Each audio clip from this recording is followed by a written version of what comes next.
Chats. Good morning. Welcome to day 3 of Buffalo Bills training camp live coverage, or also known as Don Mafia Live. Guys, welcome. What is going on? Another day, another dollar. We have certainly learned a lot about this team, all right, for the past couple of days. We've seen a variety of different coverages. We've seen what our rookies have looked like. It looks like Cam Dantzler ended up getting released. We saw that he was on the sideline yesterday, no helmet, not participating, and then he was waived today due to an injury. And it's funny because I look back and I actually had him making this roster. I thought that he had a lot of benefits from like a zone coverage scheme. But hey, you know what? Now we don't have this guy on the roster whatsoever. So goes to show you how much I know. All right. But hey, you know what? Like I said, I never said that I was an expert analyst. I'm an amateur analyst. I love this team, much like you guys love this team. And I'm so happy that everybody decided to join me today. I'm seeing the chat absolutely blow up already. I'm seeing names that I recognize. I'm seeing Thomas Staples. I'm seeing my boy King Jamie the Mad beginning his day with me. I'm seeing Chris 716. I'm seeing Nolan. I'm seeing a lot of familiar names. Guys, say, for example, you're new here. Please don't be shy. Please introduce yourself in the live chat. We always want to know where Bills Mafia extends. I mean, I know that my boy Buffalo Snowy is from London.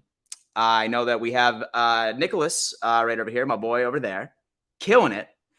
We have a representative from Australia, from Germany. One time we had a guy from Sweden that was Bills Mafia. So please do me a favor. Introduce yourself in the live chat. We do not bite, ladies and gentlemen. It's always a good thing. Let's see what's going on with Cam so far. I did see that Smiley had an interview this morning. So I think that we're going to watch that. I know it's special teams. It's not the sexiest thing on the face of the planet. But until some actual really good news starts coming up, I did make myself a nice little Bills Beat Twitter list. I don't know. Maybe I'll go on ahead and I'll actually just like make that public so you guys could check out and see these updates yourself.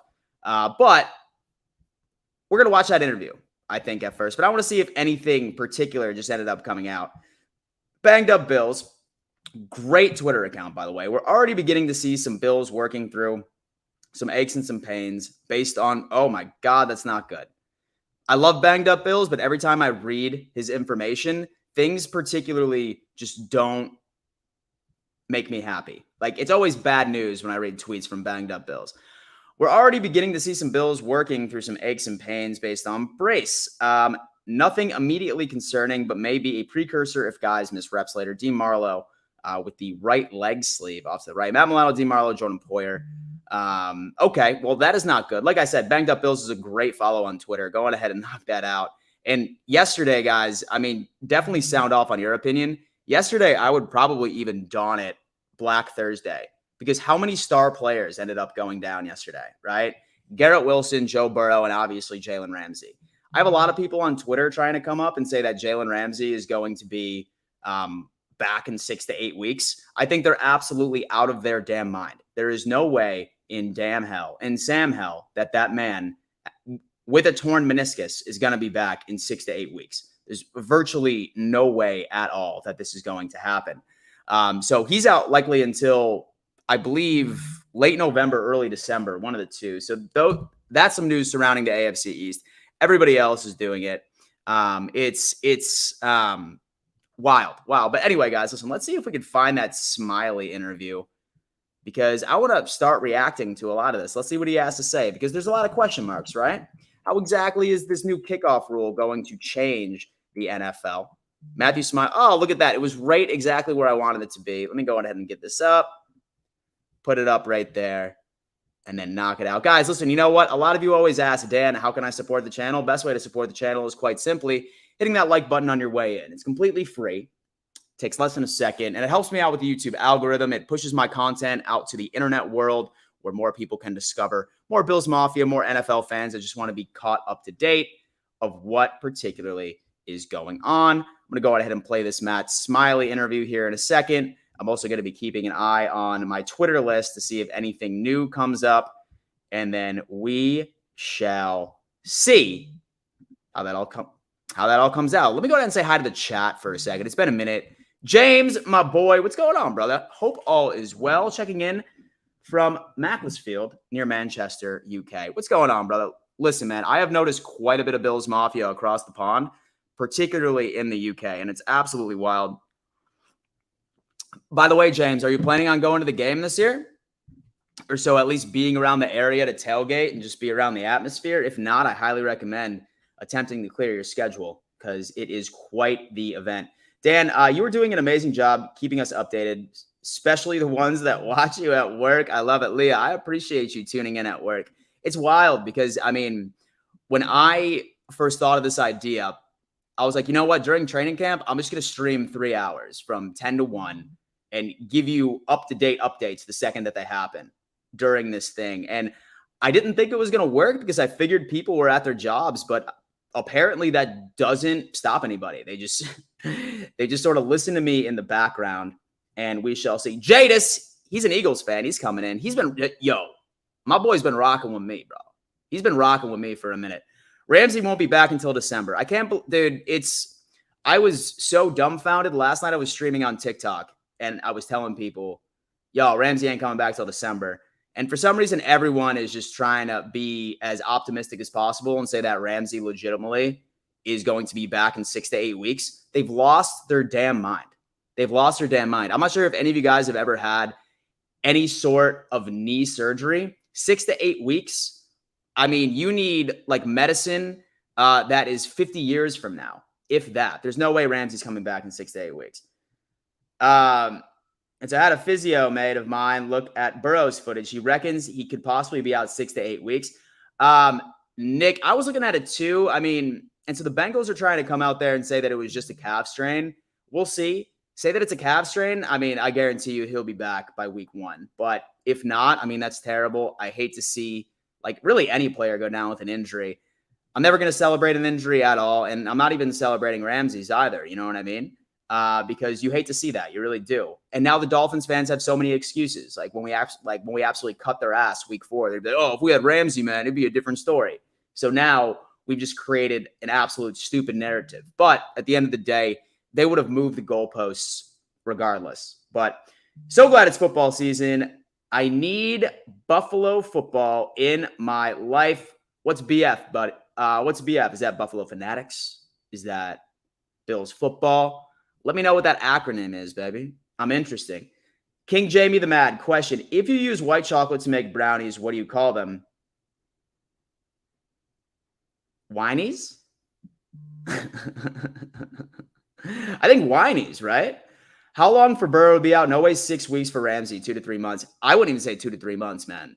Like that's a pretty significant knee surgery, and that's going to take a little bit of time to recover. I'm still very much under the impression, and so I'm going to go ahead and put my phone on Do Not Disturb right now, baby. I'm streaming, dog. I am streaming. And so if my friends really want to see me, they can come on my stream and hit the live chat. All right? That's exactly what it is. If they need to tell me something specifically. But no way in hell, dude. No way in hell. Jalen Ramsey is going to be out until end of November to early December. I don't care. I feel like people are trying to hang on and cling on to some positive narrative, but it's not going to happen. I hate to see it. I absolutely hate to see it, but it's just how it is. Dave, listening from Corning, New York. James is going on. I couldn't get a ticket, and so I was in the lobby for 3 hours and didn't get close. We had a couple of Bills backers bars dotted around when the season is in full swing. Hey, man, listen, as long as you're around Bills Mafia, which is absolutely incredible. By the way, man, how many people are typically at that Bills backer bar? How many people are at the pub between everybody? Because, dude, I would love to go to a Bills backer bar in London or the UK. I feel like that would be an absolute experience for me. I love doing a tour of Bills backers bar, man. That is one of my favorite things. If I could do it, maybe next year, I think I might even try and do a Bills backer bar tour and see if I can go to the top 10 Bills backers bar in the US. Maybe I could even try and swing one in the UK, which would be pretty sick too. A tour LCL, ACL, PCL, and MCL. Basically, my big toe touched my chin. Yikes. Central conversation. James, they are selling them today on StubHub for 180 pounds. Interesting. Yeah. Look at that. James, this is Buffalo Snowy. He is also in the UK as well. So definitely always a good thing. Bills football, baby. Billy Talon. Bills football, baby. We need that. We need it in our life. And there's quite a few updates that are coming in. I'm saying hi to everybody right now. Apple fanboy, I haven't seen you in quite some time. Always a good thing. Dave is coming in and saying some great things. Guys, once again, hit that like button. Takes literally bocce food. Jordan, first off, thank you for reminding me. Guys, this episode is brought to you by Bocce Club Pizza. All right. This is the best pizza in Buffalo, New York, and I stand by that. Now, back in the day, I grew up having Bocce Club Pizza. It was a part of my childhood, but then, unfortunately, I moved down to South Carolina, and I could never find pizza that was anywhere near close to what I was grown with.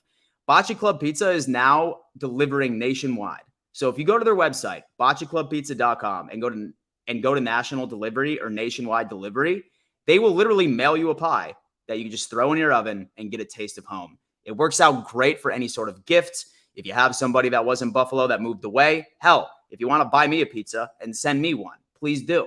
If not, definitely go ahead and check out that national delivery. Jordan actually went to the Bocce Club location yesterday with his family. He told the server, code Dan, and they gave him 10% off just for being there. So if you mention my name at any Bocce Club Pizza restaurant or you order nationwide, just mention that I told you about it and you will get 10% off online or in person. So definitely check that out. It's absolutely incredible. James, the London One apparatus does pretty well, I believe. I don't venture down south often. Hey, listen, man, I definitely understand. I would love to check out a lot of it.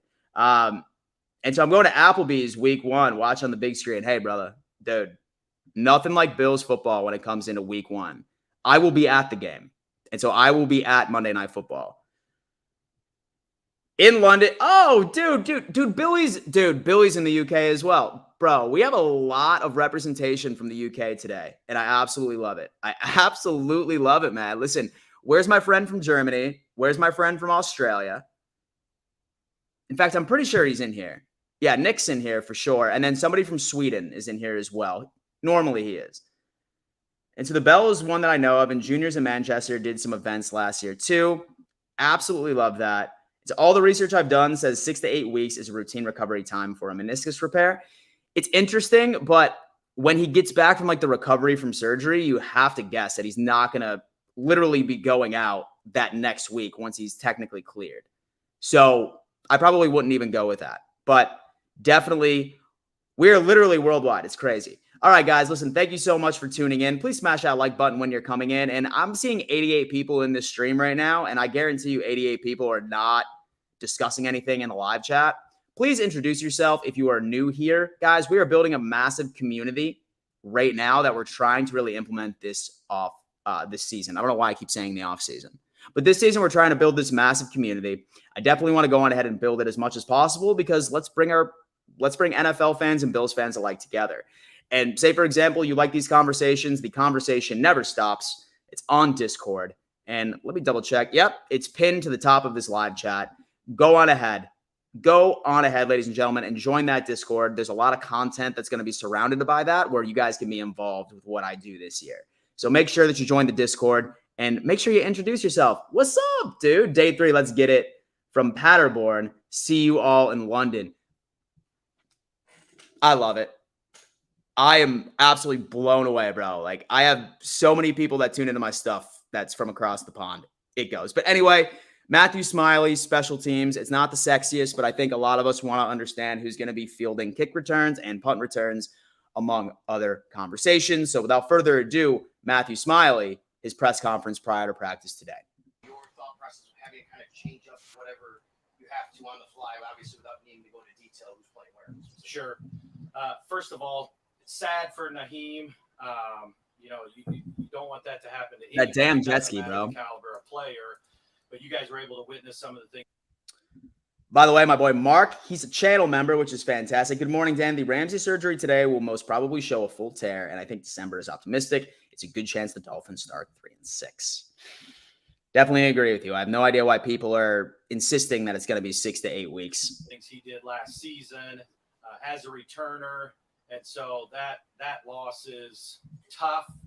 It's just like it is every year. You never know when injuries are going to happen. Doesn't matter the type of the injuries. So there's guys. So is audio bad again? Let me know. Spot, punt returner, kick like I said, this is the Bills, man. They'll compete during the course of the entire camp and during the season, whether that's Khalil, whether that's Deontay. Those guys will keep working, and we'll figure out that replacement for Naheem. Specifically, Deontay's skill set, and given what he was able to do when he was with New Orleans, how beneficial is that to have a guy with that skill set that could possibly come in and take that spot. Yeah, Deontay had a lot of success in New Orleans, punt return, especially earlier in his career. So it's exciting being able to work with him. And I think that it's always nice that somebody has NFL reps. So his comfort level at that position is definitely a benefit. When you mentioned the NFL reps, he had a lot of success in college too. Do you go back and watch any of that when you're getting a guy like this, or do you just strictly look at like what he's done at the level? It really depends on how many NFL reps they have. So a guy that has fewer NFL reps, then we may go back and look at college. I swear, listen, this is going to be a theme of these overall streams. Like, I have no idea how all of these like professional media conglomerates, including the Buffalo Bills and local news stations, their audio is so ass. It is so terrible. Like, their budget is out of this world. And my audio, you can hear me, right? You can hear me. And so I just spent $50 on a damn microphone, and it's a hell of a lot better. But regardless, I do like this. We're going to continue. Larry Cunningham's coming in, new member, I believe. Larry Cunningham, I live in Jersey, Jets-Giants territory, but Bills fan base is growing past both of them rapidly within the last few seasons. Larry, are you going to week 1? If that is the case, let me know, because I have a little bit of an exciting situation for you. Nicholas, Australia here, baby. Australia in the house. Hardy 100% straight swap for Hines, special team spot. I agree with you. I don't know how long he's been in the league and how many reps he has.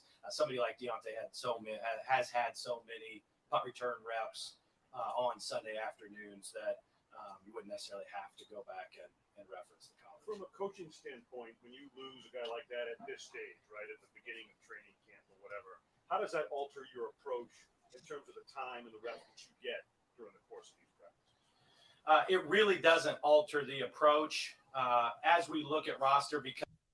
All right, Larry. So, fun fact, a show I'm involved with called the AFC's Roundtable. We are actually hosting a tailgate party as well. We're going to be doing a live show. There's going to be an open bar. There's going to be food provided. So if you are interested in that, let me know, and then I can send you over the link for tickets. We are having and putting together a crazy thing. I'm super excited about it. Because a 90-man roster right now is a 53-man roster, but really it's a 48 when you're thinking about who's getting a jersey on game day as Bean and Coach McDermott develop that number. But you're constantly looking at, are guys ready to go? Where's it sorting out as far as depth chart goes, injuries as they come and go? How's that working out? So you're constantly tweaking it as you go based on personnel, but it's not a major shift, even though Naheem, obviously very good player. It's not a major shift as far as schematically what you're doing or rep count during practice or even how you're setting up practice. We talked to Sean some about this new fair catch rule and how that might, or Sean and Brandon, about how that it might impact things. Like from your perspective, your thoughts on that new rule, and then how does that impact when you're deciding on a returner, knowing that's a new factor for this season? Okay, there's a new rule. No, I'm sorry. What? Yeah, I think so. I really wanted to see if you'd follow up with that. The new rule is very similar to the college rule for kick return. So really what it is, you have the opportunity to fair catch any ball inside the 25, and it's a touchback. Ball's at the 25. So that will play a part of how we're figuring it out, whether Naheem was here or not, but just figuring out what the strategy is to work with that new rule. Almost every year, every other year, there's usually a rule that comes up, a little bit of a tweak. A few years ago, kickoff coverage was the static start, the 5x5. Yeah, so I'm seeing somebody coming in, and thank you so much for actually looking out for me. Dan, would you get a strike?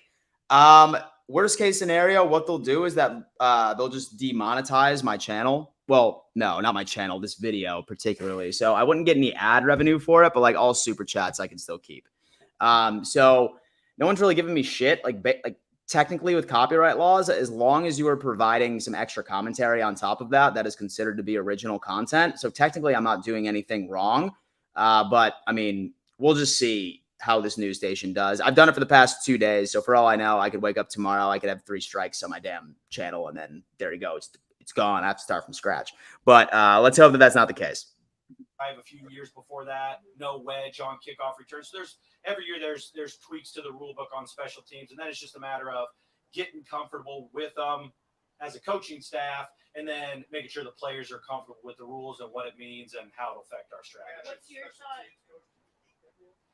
As a special teams coach, do I hate that rule? I feel like that's a very inflammatory question. And there's no good way to answer. No, I don't. I would say, as a military guy, I got real good at tell me what the rules are, and I'll live by the rules. So the league has put this rule in place and very good intent behind the rule. So it's my job to figure out what's the best way to follow the rule to the benefit of the Buffalo Bills. You as a team that's been good at special teams, you have a kicker that was. So when it does come down to it, really for the rest of the interview, we can go ahead and just share this screen real fast of my overall list that I have created. I'd much rather have conversations with you guys and just listen to that whole video. But a lot of different things. We can actually go through this Twitter list that I just accumulated, and we can look exactly what he did say, rather, when it comes into it. Let me see. Let me see what we got here. All right. So basically the way that I look at it, and there's quite a few updates of practice. We're going to start going through with that, but let me see. 24 minutes. We already got this. And then we'll start from the beginning, baby. We will start. Wow, dude, there's a lot of damn updates. We have things to go. Okay, so first off, really just some things that went down with that overall practice. I'm going ahead and get this screen down quite a bit. So Matthew Smiley apparently served in the Air Force. That is fantastic. He hates the new kickoff rule. As a military guy, I got real good at tell me what the rules are, and I'll live by the rules. Pretty interesting. Let's go from there. He also was going off on the new kickoff rule impacting roster decisions based around special teams because some guys are on punt units, which is exactly why a couple of players I think are 1,000%. Promise me no more ESPN clips. Yeah, definitely not. Maybe Twitter videos I can do. Like Twitter videos, I haven't had an issue. Find that loophole. I found the loophole, man. I always find the loophole. That take right there with what he was saying is that like it's really going to come down into overall special teams from the guys.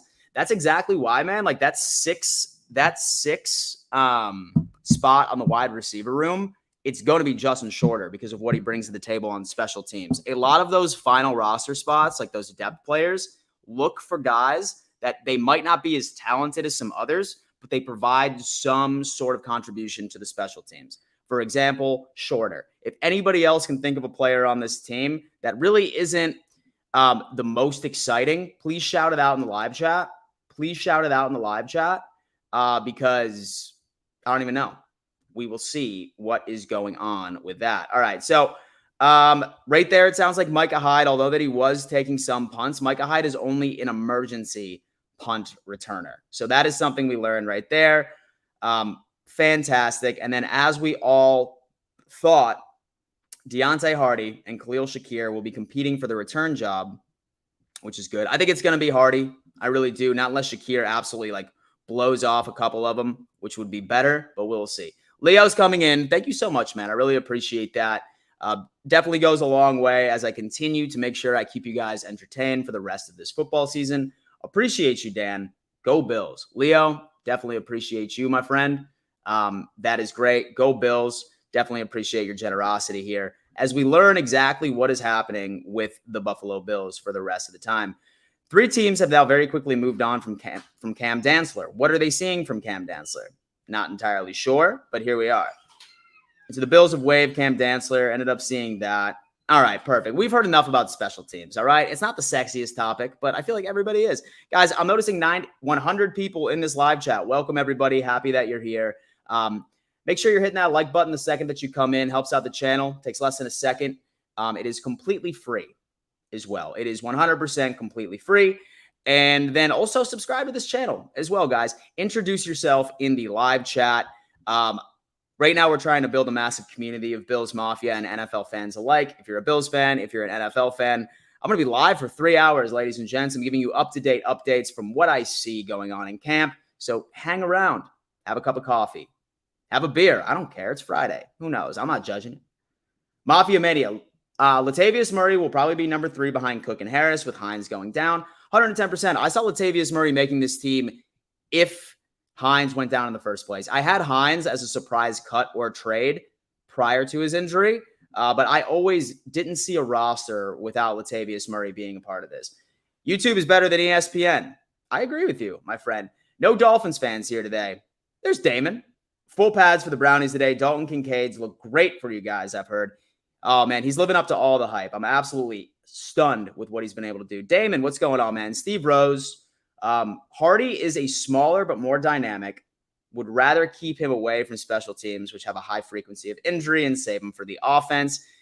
From what I understand, he's been doing a lot of gadget play. So think about what Isaiah McKenzie was to this offense a couple of years ago under Dable.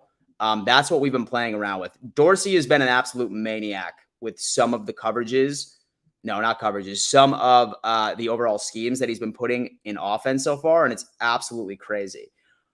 Hardy is like an Isaiah McKenzie 2.0, echoing James right over here. And punt returner, kick returner, gadget guy, really fast. We'll probably see jet sweeps return to the playbook more as well. I feel like we just needed that personnel, right? Thoughts on Micah Hyde comeback? I have high expectations. We needed him so bad in so many different ways. We needed this guy, and it's absolutely crazy. Jets are so overhyped. Bills are coming in week one pissed. Since a Rams game 2.0, Jets fans' souls will be crushed. Almost feel bad. Bills Mafia, how's it going, Dan? I'm listening in while at work. Keep up the good content. Dude, it's so funny. Guys, let me know if you're listening in from work. This is hysterical. I really hope that I'm just your show that hopefully makes the workday go by a little faster. Hines was an obvious returner from the start from the coaches. Y'all interested in Budda Baker? Of course. Who wouldn't be interested in Budda Baker? We just don't have the money for it, unfortunately. George, yeah. Like having Knox line up with Josh. Yeah, dude, he was taking a damn handoff the other day, which is crazy. Sean Payton ripped Nathaniel Hackett and takes jabs at the Jets. I thought that it was hysterical. We keep on going. Guys, once you're coming in, make sure you do hit that like button for me. And then also check out our Discord, which is pinned at the top of this live chat right now. The conversation does not end. So go on ahead and join this Discord. I have a lot of really cool content being surrounded by that. But let's keep on going. Sarah Christine's listening in from work. Steve, yes, I am at work writing a brief while listening to Don Mafia. Steve Rose, are you an attorney? That is wonderful. That is wonderful, my friend. I went to law school, believe it or not. Anyway, let's continue to see what's going on. Oh, yeah. That's big news as well. So Cam Dantzler, who ended up being signed by us this offseason, he was cut. He was cut. He was waived, per se, due to an injury or something. He was on the sideline yesterday. I thought that he might be a sneaky player to make this roster just because he really fits into overall Sean McDermott's vision of this defense. But, I mean, here I stand corrected. Looks like Dane Jackson's going to be on this team. I know a lot of people are always surprised as into, hey, Dan, why is Dane Jackson still on this team? He's not as bad as a lot of people say he is, but the nicest...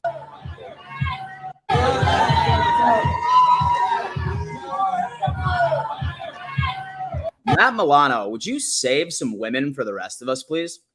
Would you save some women for the rest of us, bro? Stop being such a specimen, all right? So some of us need to go out there and meet some ladies, all right? Matt Milano's out here taking them all. Laying out at a banking magazine while listening. I love it, Steve. I absolutely love it. Watching from work, no internet for me, so watching you will make the day faster. Dude, listen, man, I really love that. I absolutely love that. Let's take bets on how many minutes on the over under 30 minutes Dan works on his hair before the podcast. Surprisingly enough, man, I really don't do a lot of stuff with my hair, bro. I literally just shower and then I just put in like this hair cream. And dude, it's natural, man. Half of the time I wake up and it still has this little wave off to the right. Surprisingly enough, it's really not even that bad. What's up, Don Mafia? I'm at work listening to you every day, homie, from Florida. Live in Utah. Bills Mafia, baby. Go Bills. Can't wait for the season. You and me both. You streaming Hall of Fame game, and are you streaming Bills preseason? I, without a doubt, am, my friend. I'm going to be doing my live game reaction to the Hall of Fame game. It's going to be a hangout. I'm not going to be streaming the game because then, yes, I will get a copyright strike from that.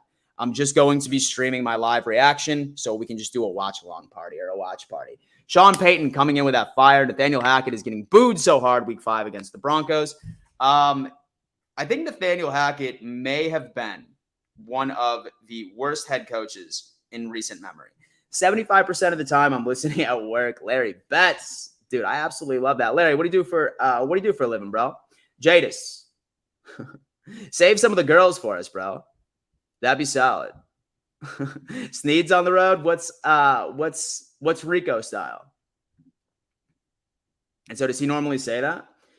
And so I'll go with the under on Dan taking 30 minutes on my hair. Listen, bro, I swear to God, I don't spend that much time on my hair. I really don't. And so are you guys going to request like a a hair tutorial or something like that. It's literally going to be a 5-second video. Browns, Jets in 6 days. I saw that. Nathaniel Hackett is better than Adam Gase. You're right. Steve Rose, you're right. You're absolutely right. Urban Meyer takes the cake as the worst or our very own Hugh Jackson. I'm watching for my mom's work. That is awesome, dude. Absolutely love that. Nathaniel Hackett or Urban Meyer, you have to pick one. Ooh, yikes. Damn, bro. That's like a hell of a would you rather right there. I'll probably go with Meyer. And so I just need to worry about Meyer, I just need to worry about him like physically abusing my players. But I mean, really outside of that, it's good. So Brandon Bean on WGR says that James Cook and Damian Harris will be the yin and the yang. It seems to me that it will be again be a running back by committee. I've been saying that for a long time, guys. And I feel like a lot of us are on the exact same like style, at least, or at least the same wavelength with that. I love James Cook. And please don't be shy when I say this, but he's quite simply just not built as a 3-down back. He's not, right? He doesn't have the size. I wanted him to show up to camp with 20, 30 pounds of muscle, something that was noticeable, something that could tell me, okay, James Cook, he could 1,000% be that running back that can consistently run in between the tackles. I don't think he has the size for that. Damian Harris does. James Cook, on the other hand, he's going to be our threat more on the outside and then also in the pass catching game, which I want him to be utilized with.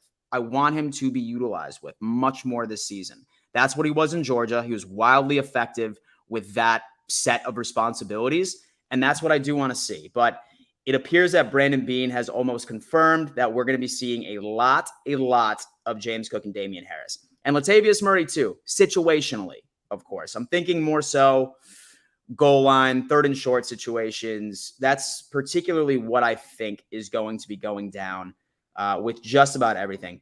Elam stepping out with the first team. Oh my God. Finally. Ryan, what up, man? What's up, brother? Did you see those packages down there for you? I did. My man. Oh, yeah, by the way, guys, we're getting a pool table up here. It's going to be nice. It's going to be very nice. It's going to be wild. Maybe I might even do like a stream while I'm like getting my ass kicked at pool.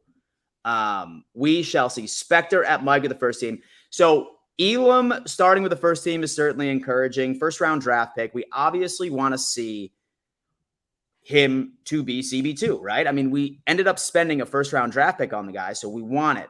I'm still a little taken aback because I think that he really doesn't fit a McDermott-style scheme. He's not a zone corner. He wasn't in college. He's taken some steps in the right direction. He did a wonderful interview with Cover One about a month ago. I'm not sure if you guys saw that, but great interview. He seems to be very confident in what he is doing as far as developing into somebody that's a little bit more familiar with the zone coverage scheme, but we shall see. There's our boy. Oh, yeah, I'm definitely taking that off. That would rip my monetization off immediately. Trey White. I love that. I need Trey White, right? I need Trey White to sincerely at least be 75 to 80% of what he was prior to that ACL injury. He's been getting disrespected left and right. I'm pretty sure he didn't even make the NFL top 100 because of his injury. So I hope that he has I sincerely hope that he has a damn chip on his shoulder. He 1000% needs to. I feel like that's the case. I love what this guy is doing thus far. He's killing it. He's showing the fans. And there's just a part of me that thinks that this year is going to be his revenge tour. I didn't think that he did all that bad last year. In fact, if you were to look at the majority of his stats, he was on pace to doing his yearly average. He was on pace to doing his yearly average with the limited amount of games that he was out there. So while encouraging, I still feel like that there's some things to prove. Brandon Bean says, let Josh be Josh, but also have to give him enough pieces so he can succeed. I'm fine with Josh being Josh. I do want to see a slight decrease, and that's year after year after year. What I want to see as far as signs of that Josh Allen can survive after he can't make plays with his legs, the sign that I'm looking for at the end of this year is going to be a slight decrease in overall rush attempts. Because that tells me, number one, that the offensive line play has improved. And number two, he has enough weapons where he doesn't need to be Superman. Last year, he had to be Superman, right? In 2019, he had to be Superman. 2020, he didn't because he had a absolute reeling Cole Beasley, Stephon Diggs, great wide receiving staff, did his thing. 2021, much of the same. And then last year, not many playmakers, which were creating consistent separation, which essentially gave him a lot of issues at the end of the day. But that's what I'm looking for. Let Josh be Josh. We already saw that. Banged up Bills. Oh, man, listen, I love this guy's profile, like I said, but every time I read his tweets, it's never good energy, right? I mean, that's his entire shtick, right? Like he tells us about the Bills' injuries, It's never happy content. It's never once been happy content. Tyler, still on the exercise bike with a sleeve on his right leg, still working through a calf injury, currently on the PUP list. My guess is out of everyone that was listed on the PUP list, it's Von Miller, that's Tyler Matekovich. I'm so bad with pronouncing some of these unique last names. I really am. And then Jordan Phillips. My best guess on the PUP list, we're going to see Tyler, and we're going to see Tyler come back completely fine. And then we're also going to see Jordan Phillips be back by week 1. Von Miller, I'm not seeing that man be out there at least until week 6. He's giving us the, hey, we're going to be going with,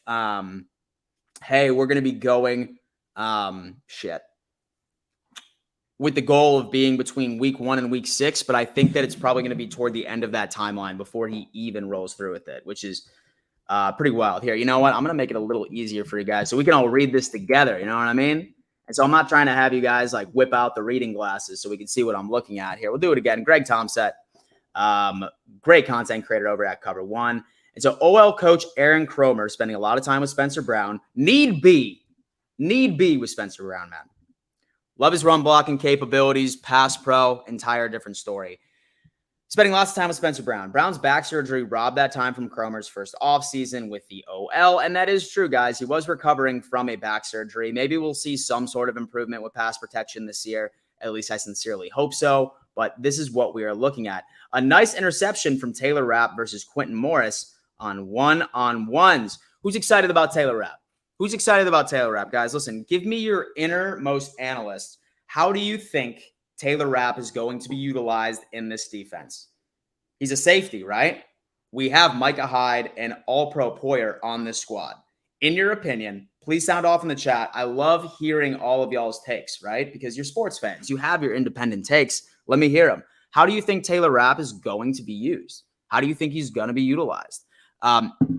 Me personally, I think that he is going to be our nickel corner.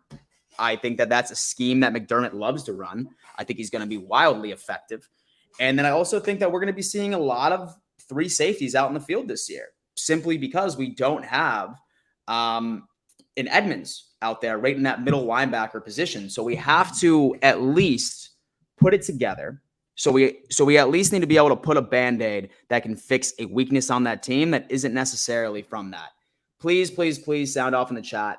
Let me know. What do you think about Taylor Rapp? How is he going to be used?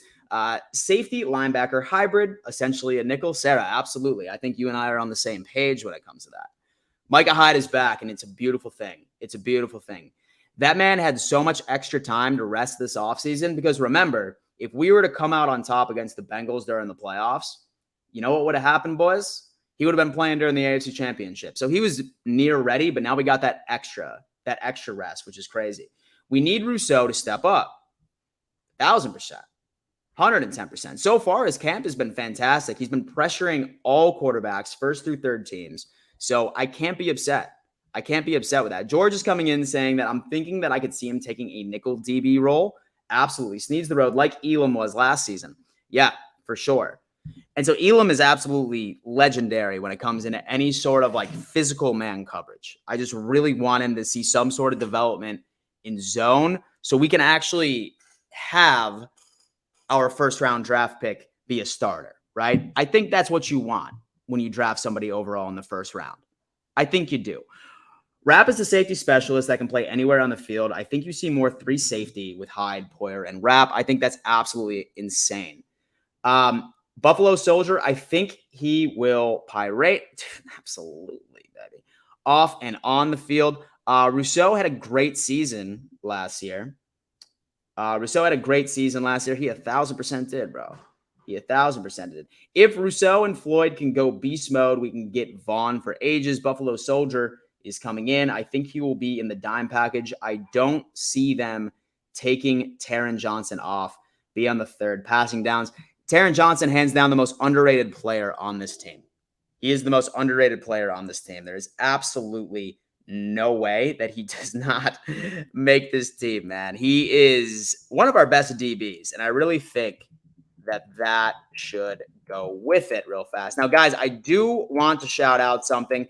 Who here has ever been subject to a violent Monday morning hangover after watching the Buffalo Bills or an NFL game? Who remembers those absolute terrible Monday mornings after you're sitting there, you're celebrating a Bills victory, or say, for example, that you're drowning your sorrows from an absolutely heartbreaking loss? How many people have gone through that Monday morning violent hangover from getting a little too excited because football is back? I got to hear it.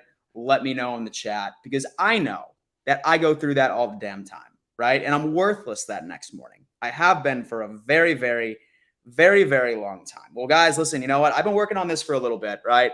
And obviously I'm an entrepreneur, right? I do a lot of YouTube, TikTok, social media. So I figured, I was like, you know what? Dan needs a product, baby.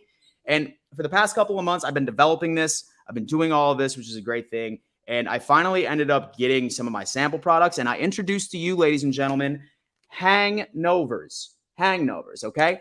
This right here, everybody is obsessed. Everybody is obsessed with hangover maintenance, right? Like when you're hungover, everybody always talks about, oh, dude, just drink a Pedialyte. Stop by McDonald's. Get some greasy food. But you're still hungover. You're still hungover.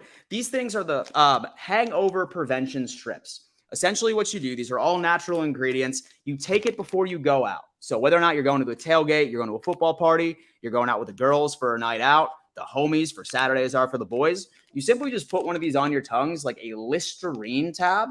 And then with all of these natural ingredients, it improves liver function. It helps you break down that alcohol a little bit more. And you wake up in the morning and you feel significantly, significantly better. It's 110%. It's my company. I just ended up launching it. It's called Hangnovers. So say, for example, that you're interested, you want to try these out. That link is at the top of my live chat right now. Definitely check them out, man. We ended up testing these out last weekend. And let me tell you the significant improvement that I had. Okay. Well, I mean, I haven't been drinking in like 3 weeks, but I did make all of my friends suck these down. And then everybody gave me positive feedback. Maybe they were just making me feel good. I don't even know. But from what it is right here, these things have changed a lot of my friends' lives, my life. Check them out. Positive thing. Hangnovers, hangover strip, baby. Get you some. I love that. Anyway, let's get back into it. What is going on with the Buffalo Bills? Suck these down. Pause. Kira saying wide right was worse. Had to stay up till 4 a.m. UK time for that. 23 seconds, not behind far from that. And then going into work. Don't suffer hangovers, but the 13-second game wouldn't talk to anyone for a week. I was pissed. 1,000%. DF Forever is saying wide left night after is when I learned that whiskey does not mix well with clams. Holy shit. Whiskey with clams can't be a good thing. Cannabis isn't bad for a hangover either. Just throwing that out there. 110%. That is also one of my favorite maintenance issues. But if you want to tackle it before it even happens, make it happen. Jada says, suck these down. Monday morning is game time here in Oz, brother. Gotta love the international dateline. You absolutely have to. Sneeds on the Road is asking, are they organic? They are all natural ingredients. All natural ingredients, my friend. My top 3 rookies I am excited to watch and feel are going to be big contributors. 1, Kincaid, no question. 2, Williams. 3, Shorter. Can't wait for the first preseason game ever. Easy cure for not getting up hungover. Just stay drunk 24/7. Absolutely love it. Dan, if you play Rap as a nickel CB, I would take Taron Johnson off the field. Would you platoon the 2 to keep them fresh? 110%. 110%. Massive rotation because both of them bring a lot to the table, and it's absolutely wild. So we'll definitely see. I am 1,000% down for that. I want to keep these guys fresh as possible because Taron Johnson and Taylor Rapp, look at them almost like as in the same unit. right, as in the same unit, right? Like they're still technically DBs, but rotating both of those out, like that's essentially having 2 first stringers for the exact same responsibility. And I'm fine with it. Thomas Staples, we just signed Kyron Brown from Dallas. Ryan. I have no idea where Ryan is. He's a Cowboys fan. He's my boy. And so I'm going to ask him how Kyron Brown is. But I did see that. Mario Demita is saying the Vikings game last year, I got trashed. My buddy and I finished a handle of tequila. That's why you need to get yourself some hangovers, bro, to make sure that's all right. All right? Hangovers. Tapped in the top of the screen, baby. Knock it out. And then what I'm going to do is I'm going to put the Discord link back at the top of the chat. If you guys want to talk about, say that you guys want to check out hangovers, that is in the description. Ships worldwide as well, by the way. So for anybody that wants to try some of these out and give me genuine feedback, that would be great. I'm going to step back on my overall marketing campaign, like actually running ads, until I start getting feedback from you guys and let me know how you think of them right before I actually make all that happen. Okay, so anyway, let me put this Discord link back in there, guys. You're probably wondering, Dan, why would I download your Discord? It's because the conversation never ends over there, baby. It never ends. This live chat, we see how lit it is over here.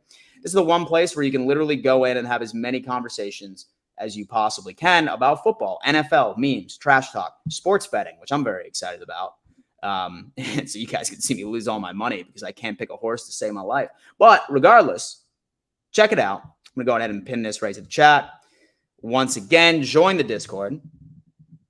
Join the Discord so we can have a solid conversation. Ryan, yo, what's Kyron Brown all about, bro? Kyron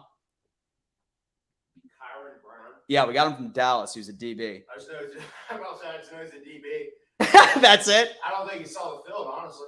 Oh, he didn't even see the field? I think he was a practice squad guy. Oh, okay, got it. So like he's probably not going to make the 53 is what you're saying. Unless you really need help with DB. And so you're wildly desperate? Yeah. Okay. All right, guys, there you go. That's straight from a Cowboys fan, not making the 53. So straight from a Cowboys fan, guys. Kyron Brown is not making the squad. And so I love sucking down some beer. That's Dan's favorite thing to do. I mean, like I said, bro, like I have actually been sober for a couple of weeks, which is pretty solid. It's been pretty good. It's been pretty solid. Like I figure that what I need to do is I just need to be able to like prep my body before football season, because I know that I'm just going to be making a bunch of unhealthy decisions, like eating a lot of pizza, wings, blue cheese, Labatt Blue. So I'm like, you know what? Let me get ahead of it. So at least at the start of the season, I look good, and like I'm not going to start looking like a worthless piece of shit until week 6. That's my overall goal. That and it's good for your health. You know what I mean? Just sucking down water, black coffee. I'm fasting. I'm being like one of those like hippies you see on TikTok. You know what I mean? Minus the vegan thing. That's a little too hippie for me. No offense to any of you that do that, but for me, not so much. I love steak. Who doesn't love steak? In fact, football season, man, I love smoking a good tomahawk. That was something I did for my parties back in the day. Ooh, yeah, dude. I'm about to be doing that, man. My streams for game day are about to be insane. We're going to start off showing you how to slap some damn meat, season it appropriately, throw it on the damn smoker. I'm going to be teaching you so many things. I love it. Jadis, that's the guy. So with Kyron Brown is just a camp body. Absolutely. I think he's just bringing in some sort of depth, some sort of competition to make it work. And then, but do we really think we're adding any more players in the secondary that will be able to actually make this roster that is not already taken by another team? I will tell you what, Spin, any player that we see signed in the next couple of days is a camp body. I would be shocked. I would be absolutely shocked if any of that does happen. Groot with a strong inside move to win versus Brown. Okay, good thing for Rousseau. He's had a great camp so far. He's had an absolute great camp so far. That is hands down correct. The only issue is that it was against Spencer Brown, who has also been a problem for us. So should I be excited that Gregory Rousseau is coming out and doing his thing? Or should I be pissed off at Spencer Brown? There's a lot of things that I am conflicted about on this overall thing, but happy for Groot. Brown, get your shit together, bro. Cover One has a new video. Definitely check that out. They do a great job over there. Vaughnie, talk to me about Vaughnie. I mean, and so I'm not sure about you. He's still got that knee brace on, but he seems to be moving pretty good. But like I said, do not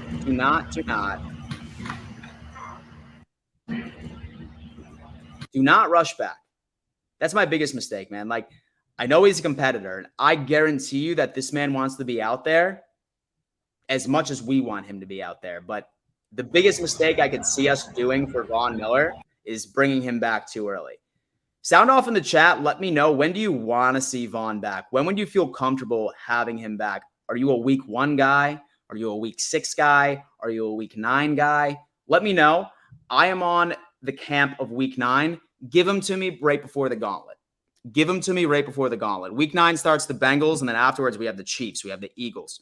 We have the Jets again. We have the Dolphins again. We have the Chargers, I believe, as well, which is going to be a very difficult game. That is, of course, considering that they can stay healthy for the first time in franchise history. But we have a damn gauntlet toward the end of the season. And everybody knows that the most important football to win is November and December. Okay, so give me Vaughn fully healthy into the playoffs. I don't want any risk of him completely ruining that knee. Eddie is coming in and he is saying that he wants him back week 5. Interesting. Very interesting. As long as it's not week 1, I think I'm not going to tell you that you're crazy, right? If anyone says week 1, I mean, immediately I'm calling the police. I'm immediately calling the police because you're a danger to society. Regardless, Eddie, what's going on, man? I believe this is the first time that I've actually seen you in the chat, man. Why don't you go ahead and introduce yourself to everybody, man? I would love to understand where you're from, where you're tuning in from today. Welcome to the family. I appreciate you subscribing as well. It's absolutely dope. So depending on how Groot and the rest of the pass rush fares, I would keep him out as long as possible. Guys, say that you're just joining in. We're asking the chat when ideally you would like Von Miller to come back. What is your ideal situation for Von Miller to actually come back and be a contributor on this team during this season? We had a couple people say week 5. We had a couple of people, including myself, say week 9. In fact, I'm not even sure if people have said week 9. I'm just assuming that some of you agree with me. But let me know, what are your thoughts? When is Von Miller coming back? When do you want him to come back, man? Let's definitely have these conversations. Week 9 is where it's at. Coffee is just flavored water, according to Spin. That is true. I mean, really, everything is flavored water, if you think about it, right? Because water is the main ingredient literally to any liquid. So I think that argument goes, both ways there. Carl, what's going on, man? How you doing? From what I read, Joe Burrow will miss some practice time due to the calf injury, but should still be ready for week 1. I did see that, man. It's a calf strain. I'm definitely not willing to bet that he misses any regular season time. If I'm the Bengals, that kid's not seeing a snap the entire preseason. That's me. He's just going to have to go out there and just knock the rust off week 1 and week 2. Wouldn't that have been nice if we played the Bengals week 1 or week 2? Vaughn says he's ready. He definitely says he's ready. But it's the matter of what our trainers think. You know what I mean? Because, when you get to that point, Vaughn's a competitor, right? Say, for example, it was up to Vaughn right now, he would be running drills with the team. So that's why that I trust more particularly when somebody comes in, from our training staff and gives that okay. And so gives that okay. Because if not, then and so players would be out there days after surgery, right? Because they're competitors. That's how it is. So that's why I trust the training staff a bit more. Start them on PUP and then leave it in. Guys, say, for example, you're just joining in. We're talking about what week we would love for Von Miller to be back. What would be realistic in your eyes? Me, I'm thinking week 9. Jadis, he's an Eagles fan. So I think week 10, that's average. So he's bringing in his thoughts. So say that you're new here. Let us know, when do you ideally want Von Miller to be back? Personally, I think that we've done enough to the defensive line, and we're also relying on a lot of some of our younger players developing appropriately. I trust Leonard Floyd. I trust Greg Rousseau. I trust Epinesa to fill in that gap for pass rush this year, especially with Poona Ford. Finally, an absolute one-tech defensive tackle that's going to be eating up an absurd amount of blocks and opening up some lanes. So I don't think that Vaughn is a necessity at the beginning of the season, but you best believe I want that man here toward the end. Give me that end of season run. Floyd signing gives us flexibility. No need to rush Miller. Now we may be fully healthy and ready earlier, then fine, play him. Only thing is not to rush back prior to being at 100. I 110% go. We have him for many years to come. Take his sweet ass time, in my opinion. I am fine with that. Guys, say that you're new. We're talking about Von Miller. What week would you ideally like him to be in? December, last 4 regular seasons, then playoffs. Give it the year it needs. Oh, man, December. He's talking about December, baby. He's going a damn year. Because remember, Trey White ended up coming back from his ACL exactly a year from there. Exactly a year. So we'll see. There's definitely no need to get him back. Week 6, but if we're 6-0, then wait week by week, depending on the win-loss record. Yo, Dan, I would agree week 9, especially if everyone else is playing well and healthy. I mean, worst case scenario, I could be on a week 8 train as well. Just give him a game to go on ahead and just get like used to things again. And then just be full force, 100% Von Miller. Rust is all off against Cincinnati because we need that. All these injuries are making me a bit nervous. Hey, listen, that's why we're sitting here and we are checking Twitter as it goes. If there's any injury today, which I definitely hope there's not, we're going to have to see. Defensive line rotations. Epinesa, Jones, Oliver, and Groot.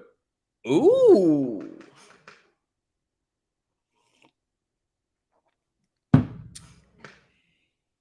He's on the first team. He deserves it, right? And so Epinesa, I think Epinesa deserves. And so I think Epinesa deserves to be right there. I mean, dude had what, 6.5 sacks? And I think like he had a limited snap count. So for the little bit that we saw from Epinesa, I think that this is well-deserved. Here's another thing. I'm polling you guys right here, and I'm sorry, but I'm just making you get involved because I love conversation. What's your ideal first-team defensive line? Me, what I like, here we go. So I like Epinesa starting off, but I want Poona Ford, I want Ed Oliver, and then I want Groot. This is obviously until Von Miller comes up, but my ideal starting team for the defensive line going into the regular season, give me Epinesa, put him right next to Poona Ford, give me Oliver, and then give me Groot for first team. Rotational pieces are obviously fine. I'm completely fine with that. Make it work, but that is my ideal starting defensive line, which is completely wild. What of Leonard Floyd, Dan? I'm excited about him. I really am. I mean, guy averaged 10+ sacks. Let's see if that was truly him, or let's see if that had anything to do with having the best defensive tackle in the league on your unit last year in the Rams in Aaron Donald, right? That's why I'm like asking myself, I was like, is it really Floyd? Was that the reason why he had 10+ sacks the past couple of years? Or was it because he was next to Aaron Donald? That's my question mark. But that's what training camp is for. Kincaid just smoked Balen Spector apparently on a play. Ugh. Let's talk about it. Here, you know what? Let's just do these updates as we get it. Bills defensive line putting in that work. Talk to me. Ed, man, he's happy about getting paid. I'll tell you that. He's happy about getting paid. Talk to me there. Leonard Floyd. Those cushion helmets are just different. But yeah, guys, listen, we're just talking about ideal defensive lines starting off. Let me know. We have Eddie coming in saying that I agree. I saw that you were from Buffalo too, man. That was absolutely wild. Eddie is saying, I think AJ should start at middle linebacker. I don't think he has enough speed for that, in my opinion. I think that AJ should just be absolutely balling out, right? Balling out for it. Like, I think he's a true defensive end, a 4-3 defensive end. So I really couldn't see how that could sort of make sense. But I mean, I'm fine to see it experimented with, that's for sure. Daquan is way better than Ford. Yeah, definitely. But as far as like a true, like big body and unit, I feel like he's going to eat up a lot more tackles. That's my only thing. Don't mistake the fact that I'm disrespecting Daquan Jones because he's so underrated. Him and Taron Johnson, I would say, are probably the most underrated Buffalo Bills players on this team. The worst I had was a bruised ankle ACL. Man, oh, man. Without Daquan Jones, we couldn't stop the run. Hey, listen, you know what? Like, this is just first team I'm talking about. We'll definitely still see a lot. And that's just my opinion. Honestly, Nikki, I think that you might even like be making me a believer. Honestly. I'm just high on Poona Ford for some reason. I don't know why. Daquan is good, but Poona is better. And so I'm done excited from our defenses here. All of us are. I'm so excited myself. Floyd, Oliver, Jones, Groot. Ooh, Nikki G's coming in, man. That's his ideal first. Rap will frustrate you all if not used right. Great in coverage. Rod, thank you so much. We got a Rams fan coming in here, Rod. Rod, have you joined the Discord? You better. Okay. We have a giant Discord community. Well, it's supposed to be giant. That's the goal. But definitely check that out, man. So the offense is working on run concepts, but it looks like they are tagging the runs with a backside route, typically a slant. If the defense overloads versus the run, the offense can throw. Ooh.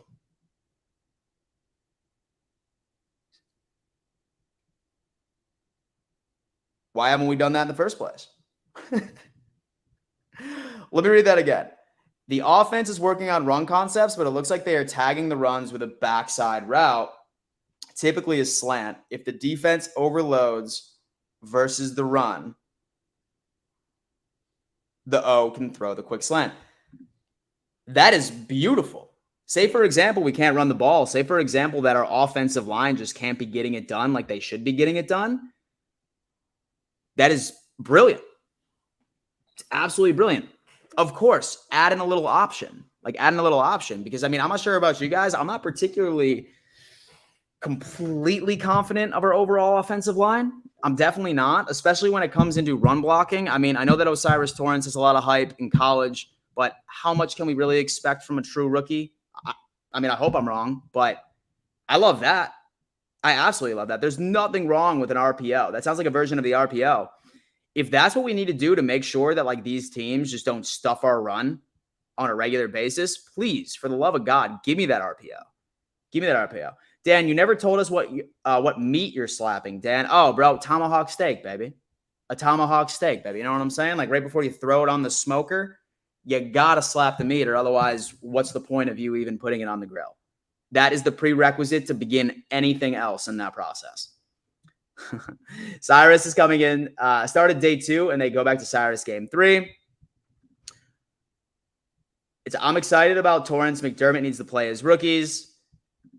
Bobby AG is saying that I have 2 tickets for the August 4th, but can't go. Wonder if I can transfer to someone. Think it's called Red and Blue Practice. Bobby, put it in the Discord. In fact, what I'm going to do is I'm actually going to put a Discord channel in this. I'm going to have to add it and just call my guy. But as far as ticket sales are concerned, just go on ahead and go to my Discord and just put it in the Bills discussion and tag at everyone. And then hopefully you'll be able to find someone, because I guarantee you that somebody would be able to take those off of your hands. Why wouldn't you? Did you see any of the Cover One film room stuff with Rousseau, Elam, Daquan going over plays? It was really interesting to hear their perspective and process. Yeah, I saw Elam. I did not see Rousseau, and I didn't see Daquan. But, I mean, you best believe that I'm probably going to take a look at that today. I did see and so I did see the Elam episode. It was very well done. Regardless of our D-line is Studley, Ford and Floyd were massive signings. You have more depth. And that was something we absolutely needed. It was wild. Ford is 5'11", has great seasons. His height doesn't matter. Hey, listen, bro. And so I'm a short king, bro. I'm 5'10". So Von Miller was working off to the side with trainers today at Bills practice. We already saw that.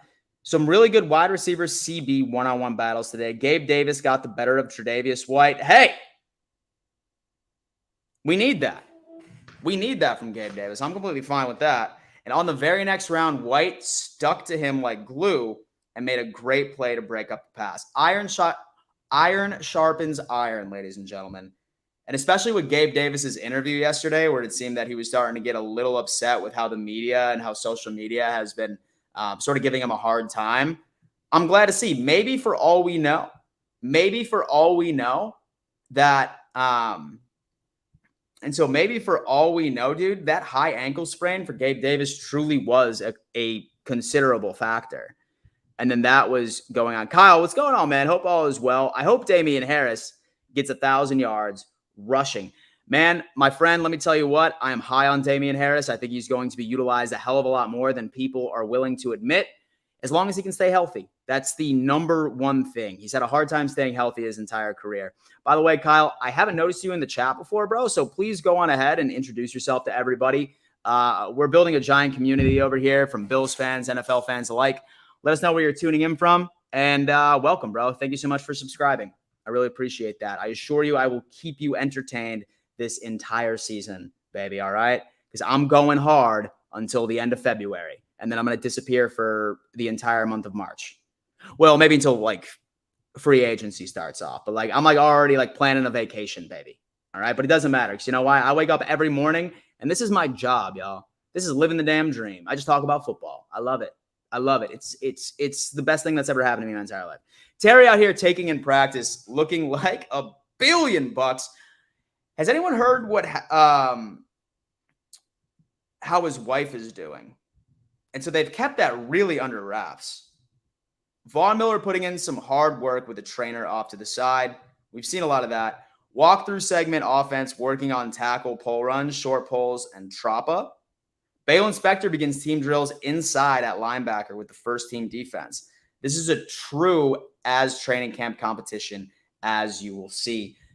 Last night during my Bills Mafia happy hour show. By the way, I'm moving it to 6 because I feel like people are getting off of work at 5 and they're driving home, and I don't want you guys watching while you're driving home at all. So particularly what I'm going to do is I'm going to start Bills Mafia happy hour, my stream then at 6 p.m. EST from now on. Say that you guys have no idea who I am. Then my name is Dan Mitchell. I put out videos about the NFL and the Buffalo Bills on a regular basis, and I stream twice a day, Monday through Friday. So say, for example, you want to join, of course, make sure that you subscribe to this channel and then you turn on your notifications so you never miss an episode. A lot of very fun things planned outside of those 2 streams too, which is crazy. What Twitter site are you looking at there? George, this is actually my customized Bills list. I call it Bills Beat. So what it does is that I just ended up following or adding certain like beat reporters, content creators that I know are at training camp. So I can just get all of these updates in one place. So in return, I can pass them along to you as well. So that is absolutely wild. I'm a Bills fan for a long time, and I'm from Toronto. And it has really nice when Josh Allen, the girl, was crying because she met Josh, and I'm driving home right now. Go Bills. That is awesome, man. Yeah, dude, I did see that. And I mean, I feel like Josh Allen is Buffalo's treasure. He's such a down-to-earth guy. He's a great guy. And I feel like he deserves Haley Steinfeld, right? Sup, I'm back. The GOAT. What's going on? I'm pretty sure that you are a Chiefs fan. What's going on, brother? Thank you so much for coming back. Yeah, I did hear about Burrow, man. Not concerned about that. I think that there's no way that Burrow is not back starting week 1. King Dante, what up, bro? Crispy saying, Dan, why aren't you at training camp? That's a great question, man. So I had plans to actually go to Miami and Key West for 2 weeks. So I had that trip planned. So I figured I'm not going to make any travel arrangements to go up to Rochester to see it in person. But then that Florida trip, which I was originally supposed to be on, got pushed to the end of this month. So as soon as when I found out that that trip ended up getting pushed, I didn't have time to make arrangements to go up to Rochester. So hence why I'm in South Carolina. But next year, you best believe I'm going to be making as many arrangements as possible to be up there and hang out with as many people. Bills beat their meat. I'm sorry. I had Yo, what's up, Dan? Is Josh Allen looking good so far? I haven't seen any specific updates on Josh. I have seen a lot of updates on Von Miller looking good on the side. Balin Spector, which I feel like we didn't even really discuss him as far as, or like really take him seriously at the end of the day about really being in competition for middle linebacker. He's fast. He's pretty solid in coverage. So there's a possibility. The Jays, Miami is in the house. Let's go Bills. The Jays, what's up, man? How you doing? I'm going to be in your neck of the woods at the end of August, man. Let me know of some places to go. Where can I get a good Cuban sandwich, bro? That's what I want. Let me know. Give me those notifications. How was the family trip yesterday? Yeah, man, I just ended up driving 30 minutes down the road to go visit my parents. I saw them, man. It's always nice seeing them. They're wildly supportive my entire life. I love my parents more than anything on earth. So great people. Oh, did I not change here? Let me go Discord link, bro. I thought that I changed the Discord link already. Let me see. Oh, the No More Hangovers link is still there. Hold on. Let me unpin this message real fast. And then let me put this Discord link in here, guys, too. Listen, this conversation never ends in my Discord. It's a great NFL chat room. And there's things like NFL memes that you can send me. We can discuss Bills news. We can discuss news about the NFL. There's all places there. And then you'll also notice a little event stage. I'm going to be doing an event stage. All right. So there's going to be a couple of shows I implement this season that I think you guys are going to have a lot of fun with. I just ended up pinning this to the conversation, at least as much as I believe I did. Let me see. I did not. What the fuck is wrong with me, bro? There you go. All right. Anyway, boom. Okay, so the Discord link is pinned to the top of the live chat, and it is also in my description. So go on ahead and join that Discord, and then just go on ahead and say that, hey, I have 2 extra tickets right to that.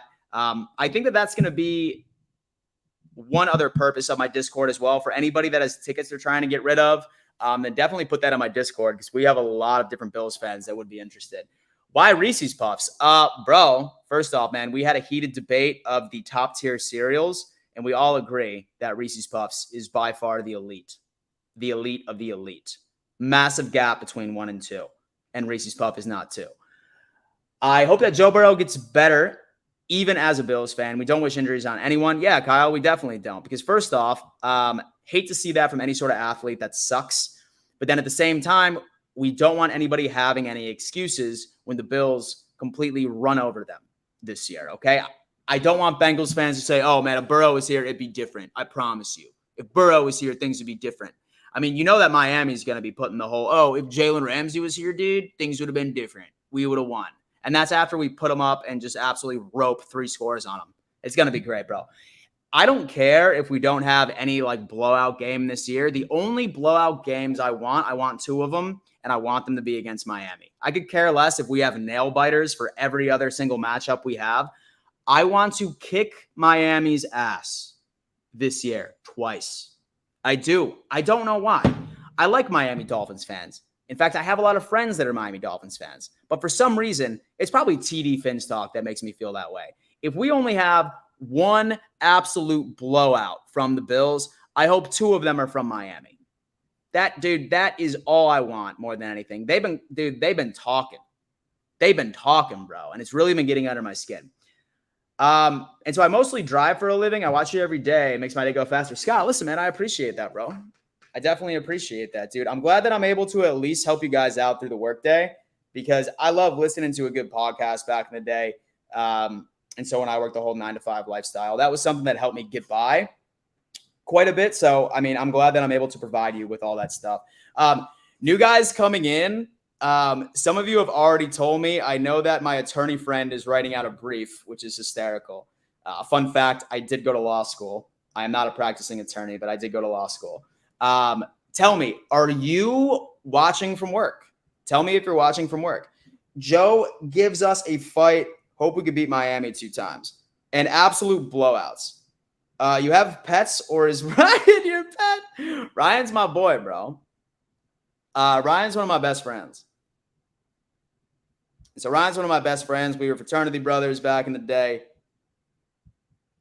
And he's my boy. Pets, I did have a dog. His name was Groot for a while. He was a very sweet dog, but my ex-significant other took custody. I miss him to this day. I really miss my dog to this day.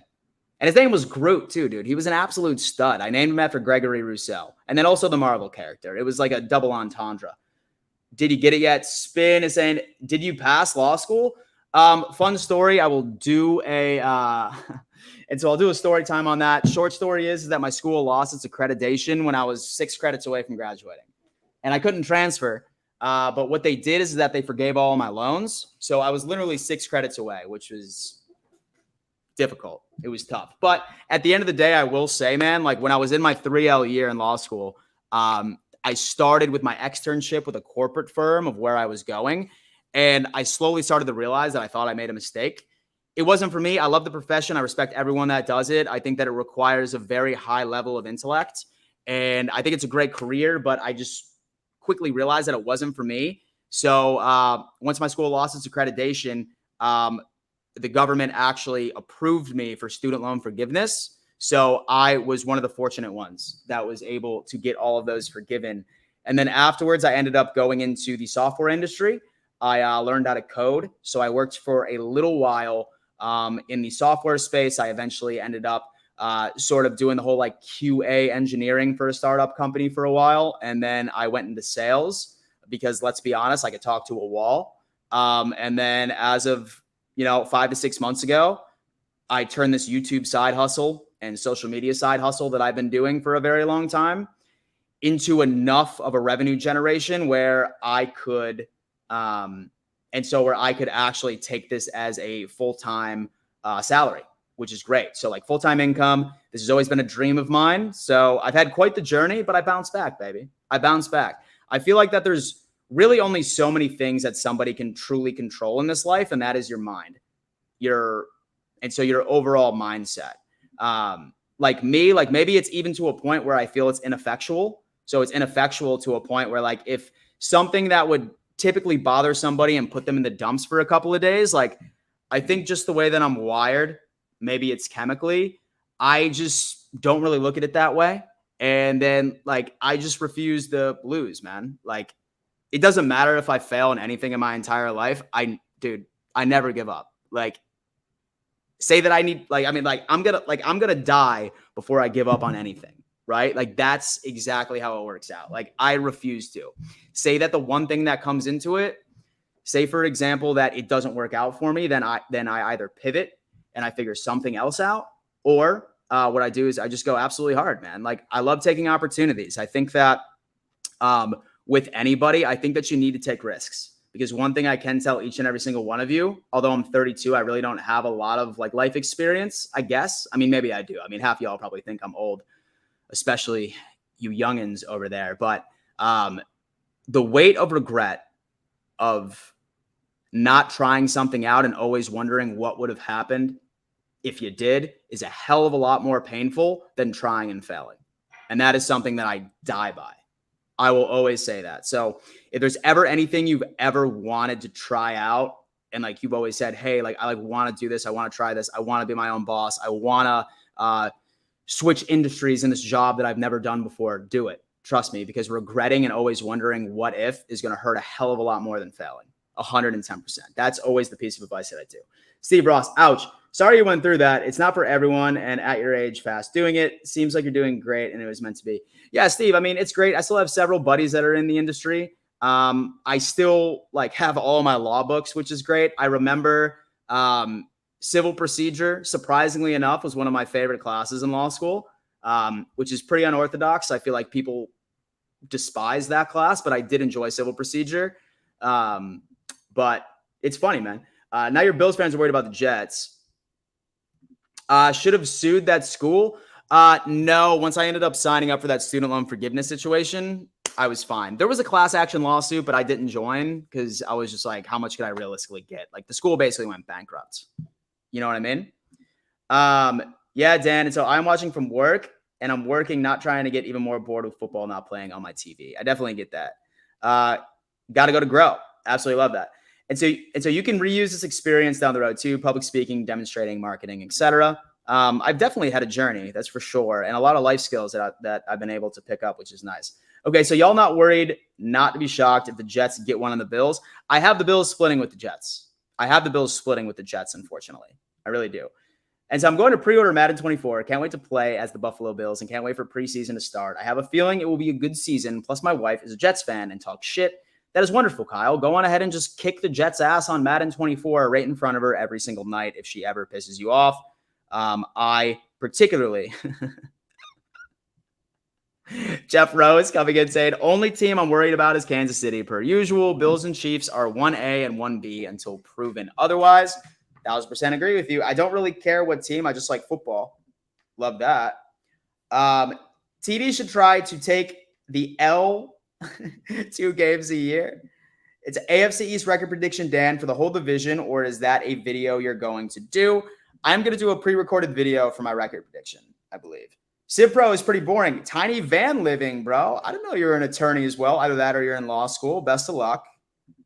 Best of luck, my friend. And so this doesn't work for everybody, but like law school with me, I am, and I mean, this probably really didn't prove out as far as long-term retention is concerned. But right before my finals in law school, what I would do is I would write down all the rules a million times, right up to a point where it was muscle memory. So when my final came around, literally once I was able to pick out a fact pattern and I understood, I was like, oh, okay, this is assault, right? Like my fingers, almost muscle memory, could type out that rule verbatim. And then afterwards you would just, and then afterwards, I mean, you would just use your, sort of the, with the critical thinking skills and then just go from there. It's pretty crazy, pretty wild. Okay. Enough of Enough. Oh, Josh is at the podium? Talk to me. Oh, you said Josh is at the podium?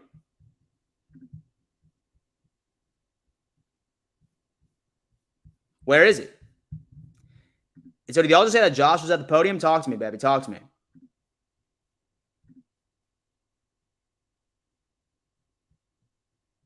Y'all like basketball? Yeah, for sure. Did somebody just say that Josh Allen was on the podium? If Josh Allen's on the podium, we have to react to that.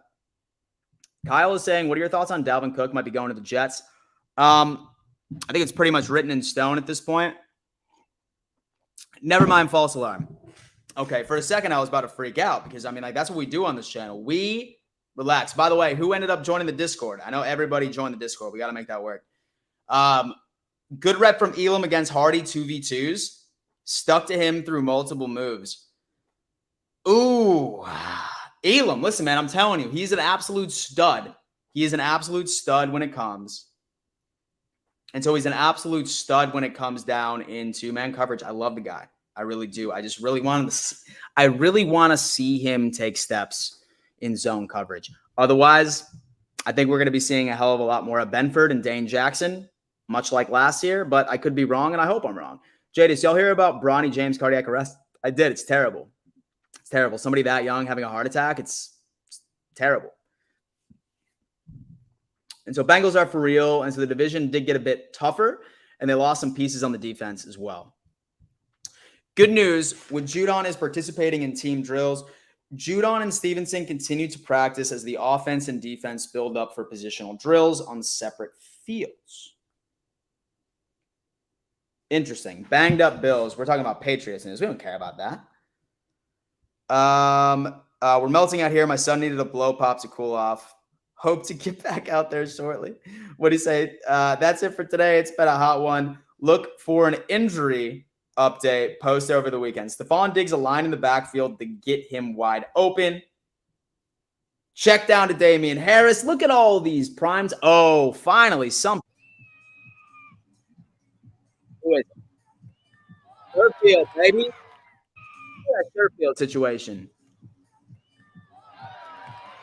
Just stop, man. Stop teasing me, baby. And so I'll tell you what, most Miami Dolphins fans I talk to hate that they didn't re-sign this guy. And so a nice punch out from Matt Milano. We're expecting huge things from my boy over here. Offense working run concepts, but it looks like they are tagging the runs. Okay, we already read that one. There's really not much other update. Let me go on ahead and refresh this page, see if we have anything else. Balen Spector tried to cover Stephon Diggs. Advantage Diggs, 50-plus yard touchdown, play of the field on a perfect throw from Josh Allen.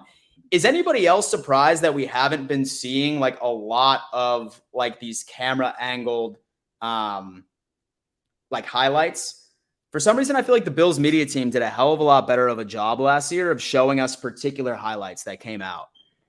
It is wild. But first off, it still seems to be apparent that Diggs is the best player out on the field right now as far as training camp. He seems to be doing that. We are an hour and 27 minutes in. That is right, guys. Listen, I am streaming every single day that you see a training camp on the schedule. I am streaming 3 hours that day, 10 to 1, and that's including Sunday. So say, for example, you're not subscribed. I highly recommend that you do. Please come hang out with us. Let's talk a little ball. And then also stay tuned for some a lot of different content that's going to be being pushed out throughout the season. Like I said, I'm going hard from this month all the way until the end of February. So join the family, baby. Join the family. That Discord link is still pinned at the top of the chat. Let me make sure that it is. It without a doubt is. That's where the conversation never stops. That's the place where you can attempt to sell your tickets or give your tickets away, have conversations about the Buffalo Bills, trash talk other NFL organizations. Who knows? It's all there on Discord. So definitely go on ahead and join. In fact, let me actually see how many people have joined since then. Oh, dude, we have had quite a few. 1, 2, 3, 4, 5, 6, 7. We have 7 people that have just joined, the Discord of the Don Mafia community. I really appreciate that, guys. We'll see. Sarah says, bye, greatest of all time. See you next time. Sarah, you are always, always, always making me feel like $1 million. I love that. Brody, what's good, man? How you doing? He's a Discord guy. Trent Sherfield was an undrafted free agent, been on 2 teams before the Bills, but never on a practice squad. He has made the roster straight up every year since coming in. I think that's going to be the case here because really outside of that, I can't think of a receiver that can replace him, right? I mean, you're thinking about, and trust me, if anybody has a different wide receiver room than me, please put it in the chat. But you can't tell me that our wide receiver room is not going to be this verbatim, no more, no less, these names only. Stephon Diggs, Gabe Davis, Khalil Shakir, Sherfield, Hardy, and Justin Shorter. If anybody tells me any other name, please let me know. But I don't see a world where that. He's 5'6". Deontay Hardy is 5'6". Yo. Hey, you know what? Short kings forever, baby. Short kings forever. No shame on that, baby. I'm 5'10". I'm short too, bro. It's my parents. Damn it, my parents, man. So why can't I be 6 foot, Dad? Hey, Dad. And so I know you're watching, bro. Dad, I know you're watching, dog. Why aren't you 6 that? Dude, why were you 6'2" and couldn't give that to your son? All right? The hell? No Name Fins is saying Sherfield was okay for Miami, but he was going to be maybe the 4th option at best if he stayed. Yeah, most definitely. I know that a lot of like Fins fans were like definitely giving some like pretty positive feedback off of the guy. He's probably going to be similar to us. He's probably going to be a 4 or 5 for us. But I mean, we need that, right? Like wide receiver depth last year, as far as anyone that can create any sort of meaningful separation outside of Stephon Diggs was few and far between. So we certainly did our best to stack this team as much as humanly possible. Ryan, you out of here? All right, buddy. Love you, bro. We'll see you soon. Peace. Justin Shorter made a diving catch versus Dane Jackson. Is there video proof? Vid proof, or it didn't happen, bro? No, I'm just kidding. Listen, if you guys see like any like wild videos, also put it in the Bills discussion forum on Discord, because that might be easier than me just going through with that. Looks like we have some NFL trash talk coming in. 4-Pete incoming. We asked Dalvin Cook, what are the odds you become a Jet? I think they're pretty high. So okay, guys, it appears that Dalvin Cook is going to be a New York Jet. It's almost confirmed. He's a short king. He is, baby. Yeah, Harry's a shorty, 140. JK about the 140. Brody's coming in saying that I think this makes or break year for Davis. I could definitely see that. Kyle is saying that Jalen Ramsey is out 6 to 8 weeks. I saw that on Twitter. I've seen conflicting reports, man. I've seen he's not going to be back until like early December, late November. I think 6 to 8 weeks is pretty optimistic. I mean, I definitely hope that he has a smooth recovery process. But 6 to 8 weeks is optimistic. We're back again, day 3. Oh, Greg always has really, really good, really good Twitter threads. If you guys don't follow him on Twitter, definitely do. He does a great job over there.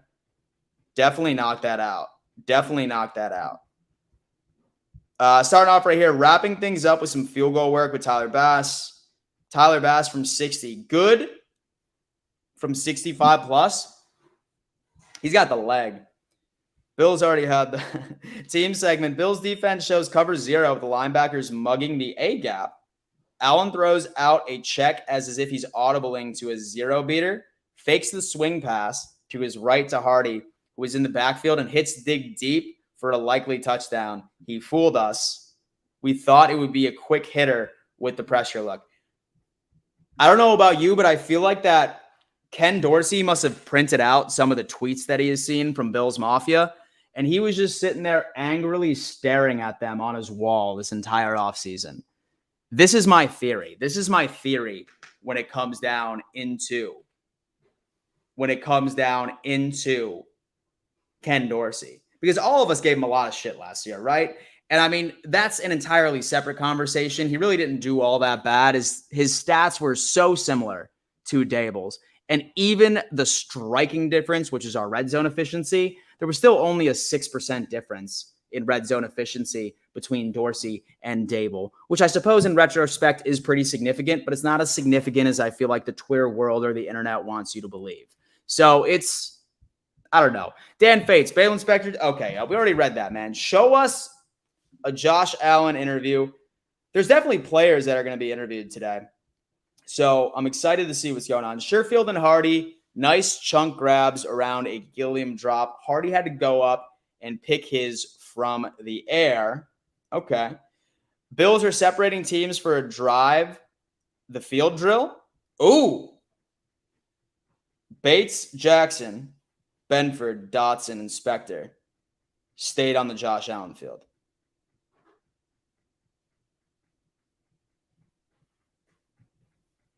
Why did Thad list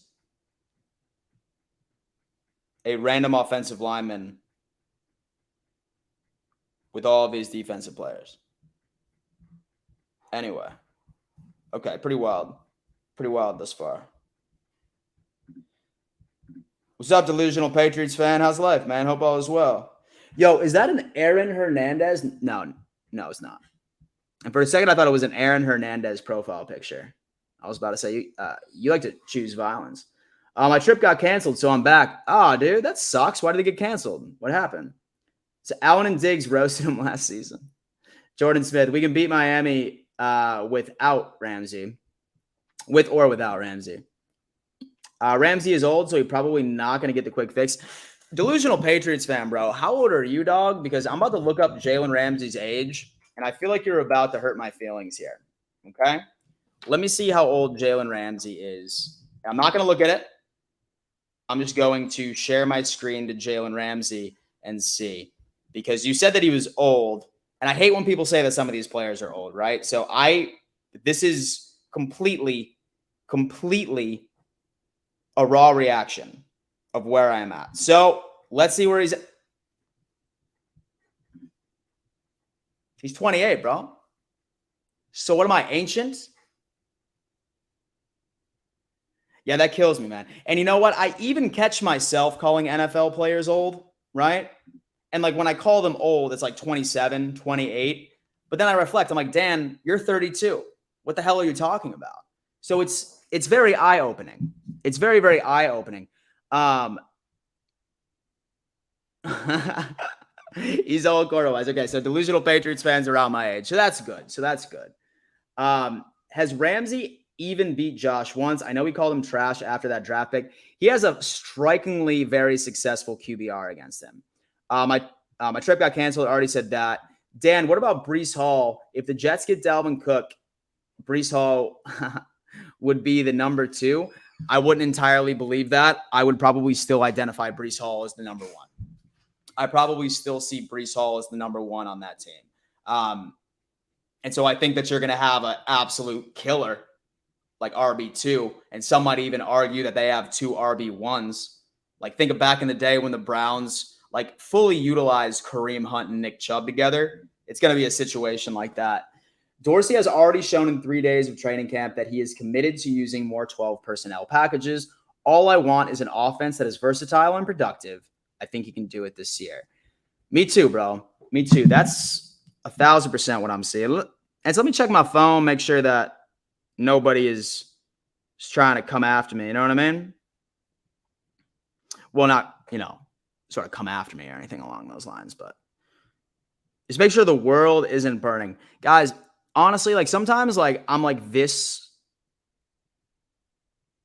close to just, like throwing the phone out the window. I'm like, you know what, forget about it. But then I remember I'm like, Dan, like you need to make content off this. So you can't. That or like maybe like, I don't even know. Okay, cool. I got you home. I have no idea why I'm reading my personal text out to all of you guys. Hold on. Okay, yeah, bro. You better do that. You better do that, dog.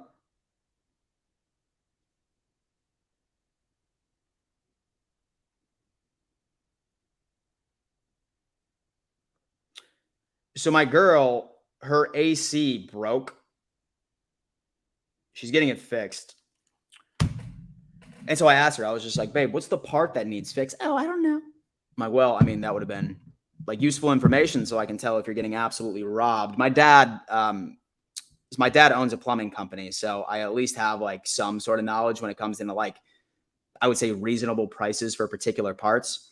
But she said that she woke up and her house was 87 degrees. Could you imagine waking up and your house was at 87 degrees. I would be absolutely dead. So that's a personal problem that we're working with right now. And so there's old, and then there's NFL old. Nolan, the homie. Nolan, and so remind me how old you are again? Because you know why? Like, you just did me a kindness, man. You just ended up bumping up my confidence here. Made me feel a little better. AJ, what's he saying? With Bills practice wrapping up, the team has off Saturday. Then the fun begins. Pads are starting on Sunday. Yes. Yes, ladies and gentlemen. Who's going to be here Sunday? Who's going to be here Sunday for the live draft coverage? Hell's wrong with me, chat? Live training camp coverage, Sunday, 10 a.m. Once again, guys, I'm going live 3 hours that day. Not doing a happy hour on Sunday, though, because I need to do a little free time. What's up, MB41? And so if the offense is cooking like this week one, I'm not sure if the Jets would have any answers. It's going to be a dogfight. It's definitely going to be a dogfight, man. I love the fact that they're implementing like an RPO right into like the run scheme, because we have all of the players on paper that we think there's going to be a solid improvement, like with Damian Harris and everything, but we're not going to know if there is any improvement in our run game until week one arrives. Preseason, maybe we'll see some splashes, which would be good, but that's a great insurance policy by attempting to implement an RPO into every single run play that we have. Like having that back slant route that's coming. Great reporting from that. I would be great. Nolan, homie, thank you, bro. So Nolan's 15, and he was sitting there telling me, bro, there's that dude, 32 ain't old.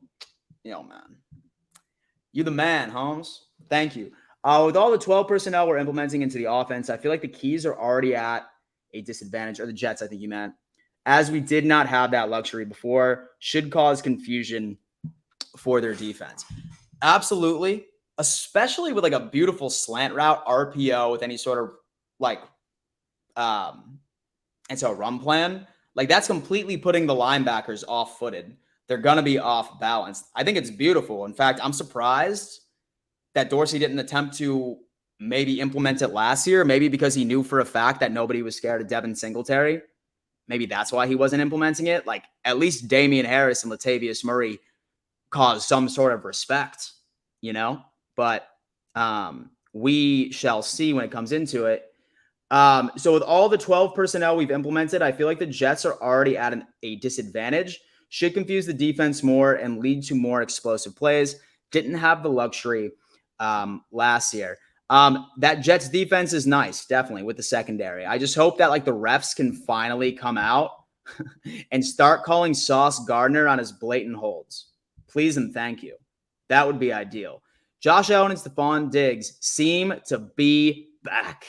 Back in action, scorched earth. Literally, guys, wasn't I telling you, like when that news of Stephon Diggs broke, that he was upset that this is now the bickering Bills? Let's go back in history and see what happened with the bickering Bills. What happened directly after that? What happened after bickering Bills? I think we all know what happened. 4 straight Super Bowls. We're not going to tell you the outcome of those games. Let me live on my accolade. 4 straight Super Bowls, and my memory does not allow me to understand what happened once we passed that threshold. Kincaid is him. He's been him, bro. He's been him. With Bills practice wrapping up.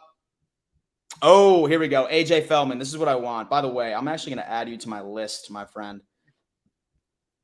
Highlights on the 101 drill. Shakir with a nice contested catch against Taron Johnson over the middle. Justin Shorter with a great deep corner route. Big bodying Dane Jackson, making a catch to the ground.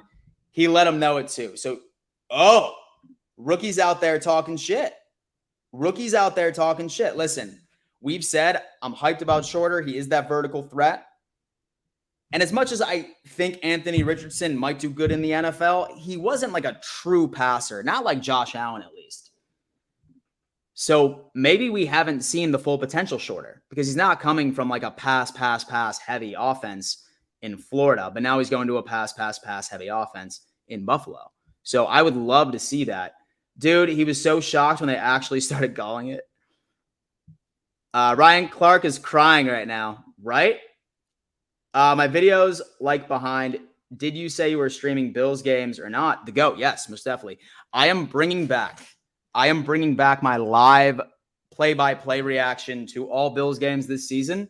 So if anyone likes having a watch party, right, like has me on the background, you will see me absolutely blow a gasket on successes of the Buffalo Bills and then also frustrating plays. So say, for example, you want to see a grown man lose his mind, either in a positive or negative light, depending on what the Bills are putting out on the field.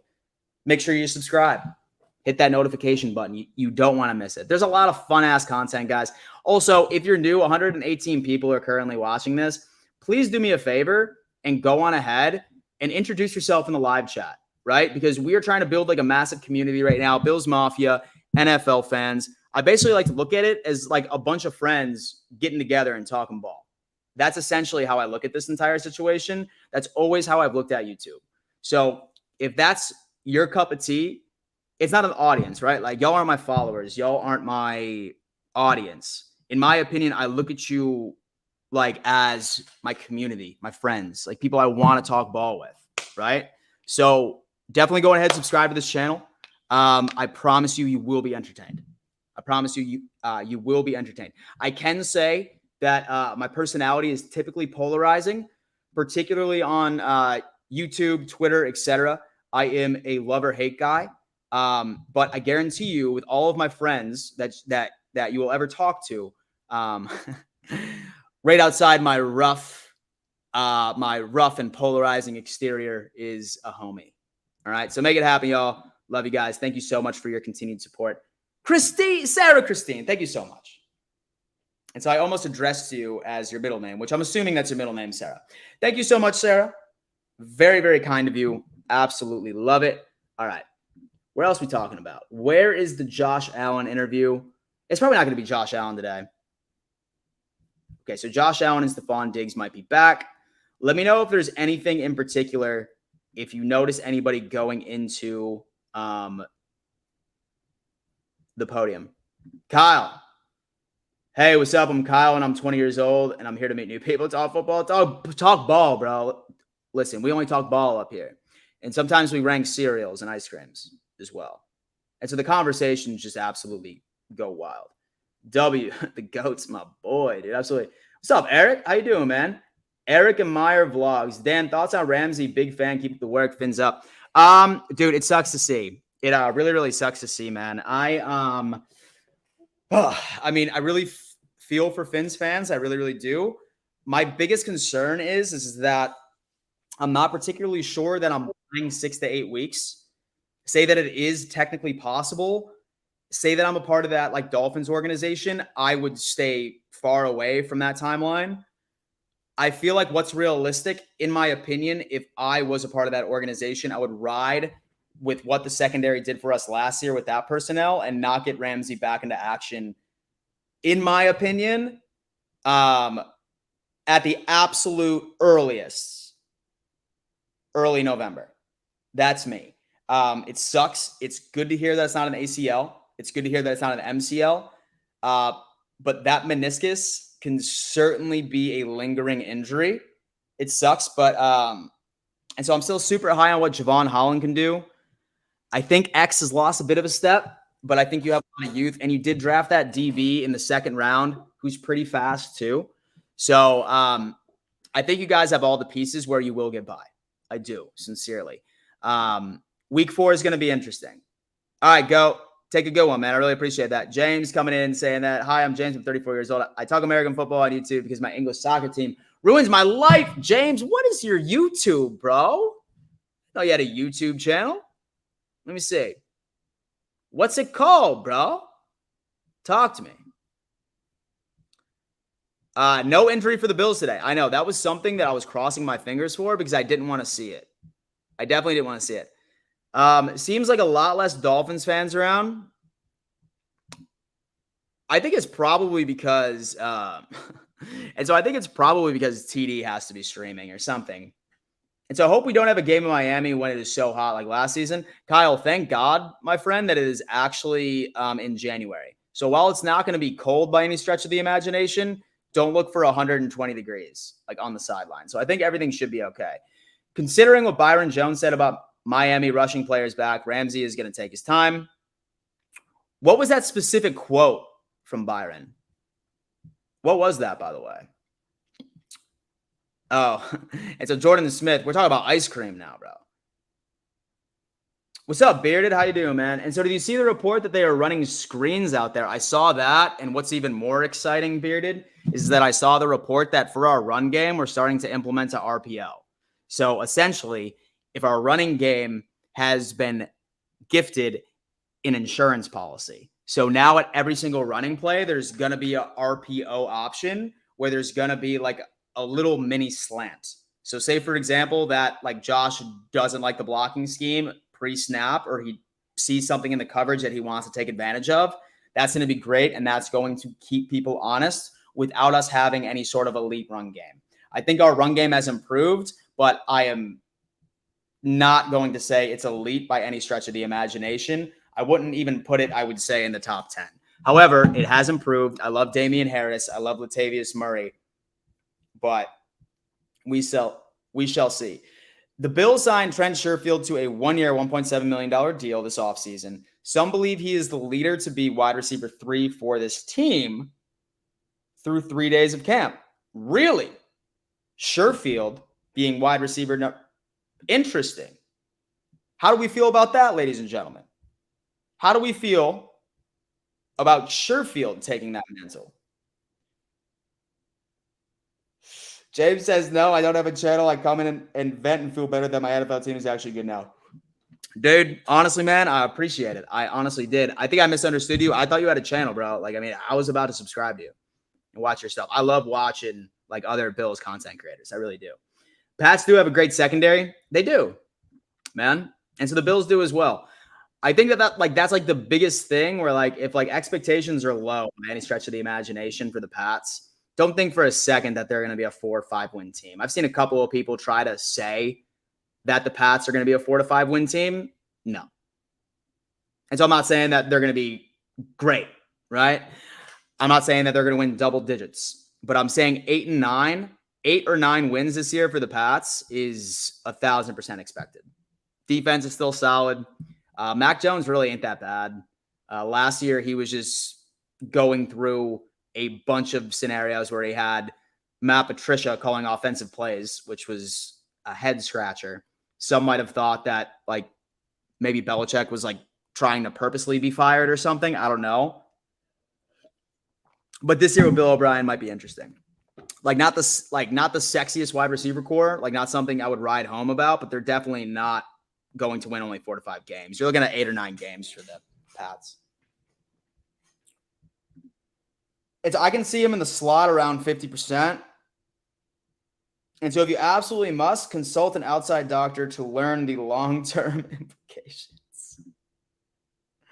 From a Dolphins fan, y'all got a baller in Trent. Trust me, we love him. Eric and Mayor Vlogs, we were all wondering about that because I have a couple of buddies from the Dolphins fan base, and they have echoed what you just said. Matt Beauvais, what we got for him? Someday, 3 thoughts. Okay. Cleaner day from offense. Not great, but not bad. Hey, listen, iron sharpens iron. It's going to take time for us to make those adjustments. I have no idea. Sherfield stock is going through the damn roof, ladies and gents. Let's rejoice. Ooh. Sign me up. Sign me up. Sherfield stock is going through the roof. From a Dolphins fan, y'all got a baller in Trent. Trust me. And so I already read that, but I was excited about it. Yo, man, my name is Dante. I'm 14 years old. I'm a hockey player. I'm a Bills and Bengals fan. I post NFL content and Dr. Mitchell. Help me with my sprained ankle. I am not a doctor. I made one joke, and like several people call me Dr. Mitchell now. I am not a doctor. Bills 13-4. I'm feeling that. Jets 10-7. Khalil Shakir's number 3. So reports so far really showing a lot of love to Sherfield right now. A lot of love to Sherfield. Okay, so Matt Beauvais ends up putting in some question marks about what's going on with the running backs. Running backs are tough to gauge during camp, especially with no pads. They all look like Barry Sanders, but it seems clear that they are hoping for Cook to become the guy. Okay. How many blowouts do you see us winning? Hopefully a couple. And so I love a good blowout from the Buffalo Bills. Nothing stresses me out more than those anxiety-ridden games. Perfect example was that Dolphins playoff game. That's exactly what I don't want to feel this year. I don't want that ever again. But then again, it does make me the happiest because it spikes my adrenaline. So things are always good from that perspective. But we shall see. You think Josh Allen will be top 10 players in 2023? Milano first on the list at 69. I 1,000% think that he'll be top 10. I think Josh Allen will be in top 10 players 2023. Sarah Christine, was Miami refusing to pay him or something, or did he just want to come here? I believe he was a free agent and they just didn't re-sign him. King Dante, no. You are Dr. Mitchell. Milky, what's going on? The Milkyverse. Where's the Milkyverse at? Dan, Dolphins are screwed. Lost Jalen Ramsey. I saw that. I'm very sorry about that. That is, it's not ideal. It's definitely not ideal. I'm very, very sorry about that. Dude, absolutely love it. Absolutely love it. Sarah Christine's coming in saying, I've been really impressed with Sherfield's hands. Didn't know he was that good. He's a stud. He's a baller. And so do you think Odell Beckham Jr. can stay healthy this season? It's tough to say, Kyle. It really is. I mean, he's coming off of 2 years almost not playing. Well, I mean, 1 full year at least, and or rather a year and a half. He's had a knee injury before, so I'm not entirely convinced that that's how it is. Who's wide receiver 2? More than likely Gabe Davis on the depth chart, but as far as it's not necessarily like just on the depth chart, but it's also going to be around who Josh Allen's going to target the most outside of Stephon Diggs, and that's going to be Dalton Kincaid, if I had to guess. That's my gamble. King Dante says, Dan, can you react to some of my vids? Yo, homie, you on YouTube? See you on the tube, bro? Let me see. King Dante? Let me see, bro. Let me look at you. Yo, dude, I will 1,000% check out your YouTube channel. I'll be happy to do that. Dante is the man. Oh, so this just opens up your chat. King Dante.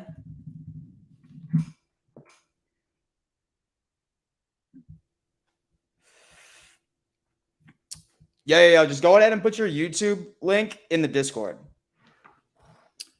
And so TD was pissed. He definitely would be. I saw that he wouldn't be back until December. I saw a couple people act like he might be back in early November or late December, or so early December or late November. I think that's the safest bet. And so to be honest with you, never rush back in the injury. It's not worth it.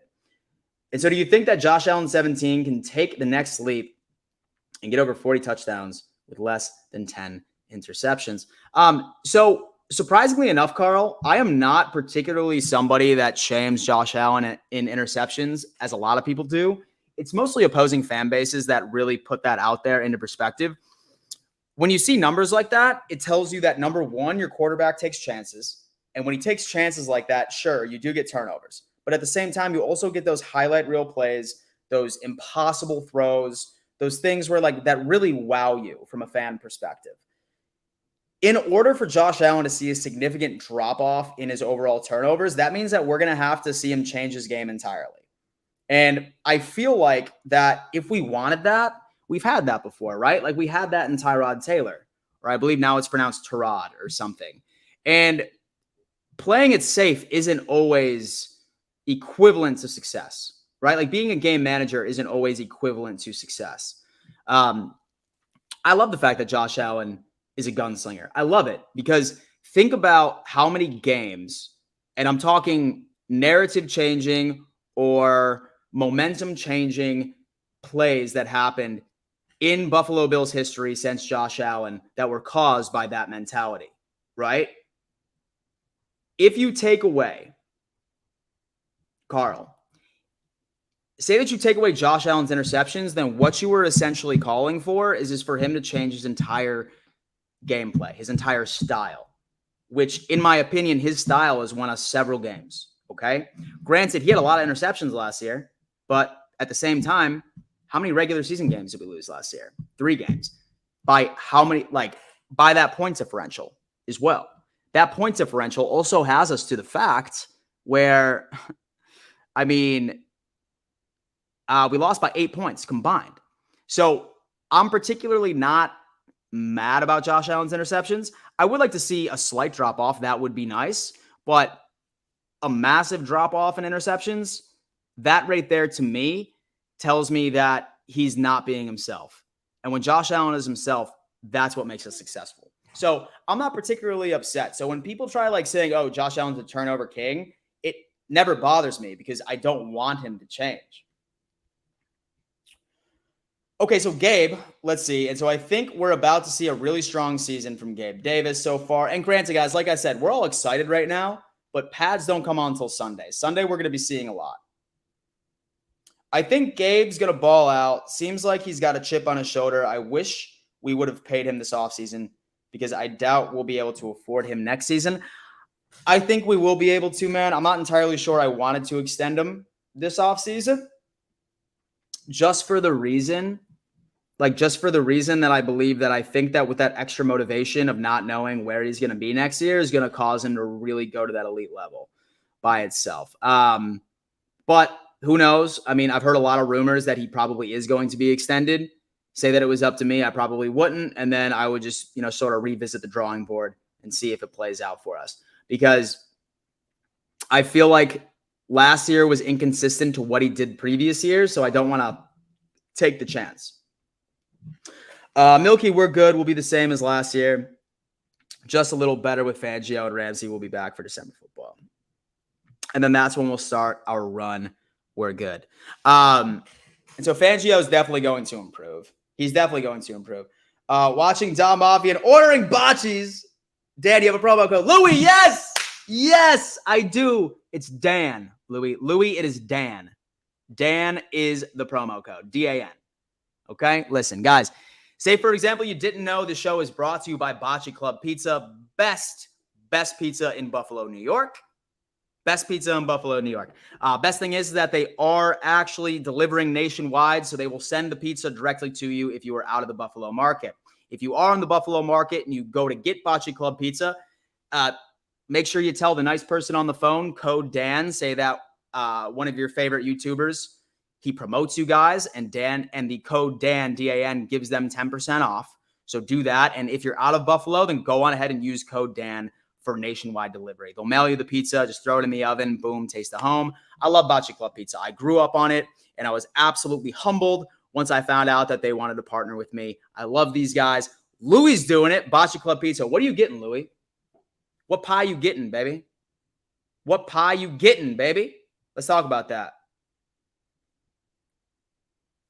Yo, King.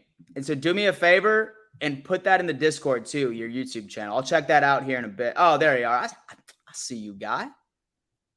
I see you, guy. Goal is for 1,000 subs before 2023. Where you at, Bo? Yo, I feel like everyone needs to go show my boy Dante some love. Say, for example, that you were in my Discord, which I'm seeing a lot of people joining the Discord. Go on ahead and then go into what King Dante just put in right in the NFL Talk channel.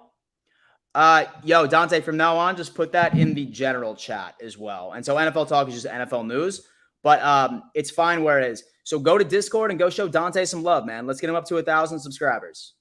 Let's get my boy up to 1,000. Let's go show him some love. He's got some really cool stuff, which is pretty solid. I'm pretty cool with that. And so go ahead and show my boy some love. Subscribe to his channel and do that. Jadis, what up? What up? What up? And so, all right. And so if you get a chance to see this, I had fun in the chat. Maybe if you're streaming later, I'll pop in and say, hi, Jadis, listen, man, I hope you enjoy the rest of your day, bro. Bill's Mafia happy hour is at 6 p.m. tonight. So it's not at 5 because I want to start being conscious of people that are getting off of work. So that's going to be the plan from now on. 6 p.m. happy hours going from there. And then we'll see. Why you got to come in here and talk crap? Can't you just be civil? So do you guys think Dalton will get a ton of targets for a room? I think so. Rook, stupid. Mark Hayes is saying, Dan, and so I'll be out in Myrtle Beach in August. Any hidden gems of places I should hit up? Something maybe tourists don't know about. Go Bills. What's your vibe, bro? What is your vibe? Are you looking for restaurants? Are you looking for bars? Are you looking for some things? Mark, when you're down here, definitely hit me up too, man. I'm down to meet up for a beer, but I definitely have a lot of recommendations. Just tell me what you're looking for. Restaurants, I got you. Bars, I got you. A lot of different places. And so my boy Louie, he's not telling me what pizza he just ordered. I got to figure what that is. Sorry, Pats fans. I misunderstood. And so he has 1.5. Let's get him up to 2. Sarah, it is in the Discord. So it's in the Discord. So the Discord link is actually right at the top of the screen. Guys, Discord's free. It's entirely free. So say, for example, that you wanted to check it out. That's what we're going to do. Fernando. Somebody's going live. Someone's trying to compete with your boy, bro. And so I'm pretty sure that I'm the only like Bills streamer that goes live during these, right? And so does anybody else go live during camp like all morning, or is it just me?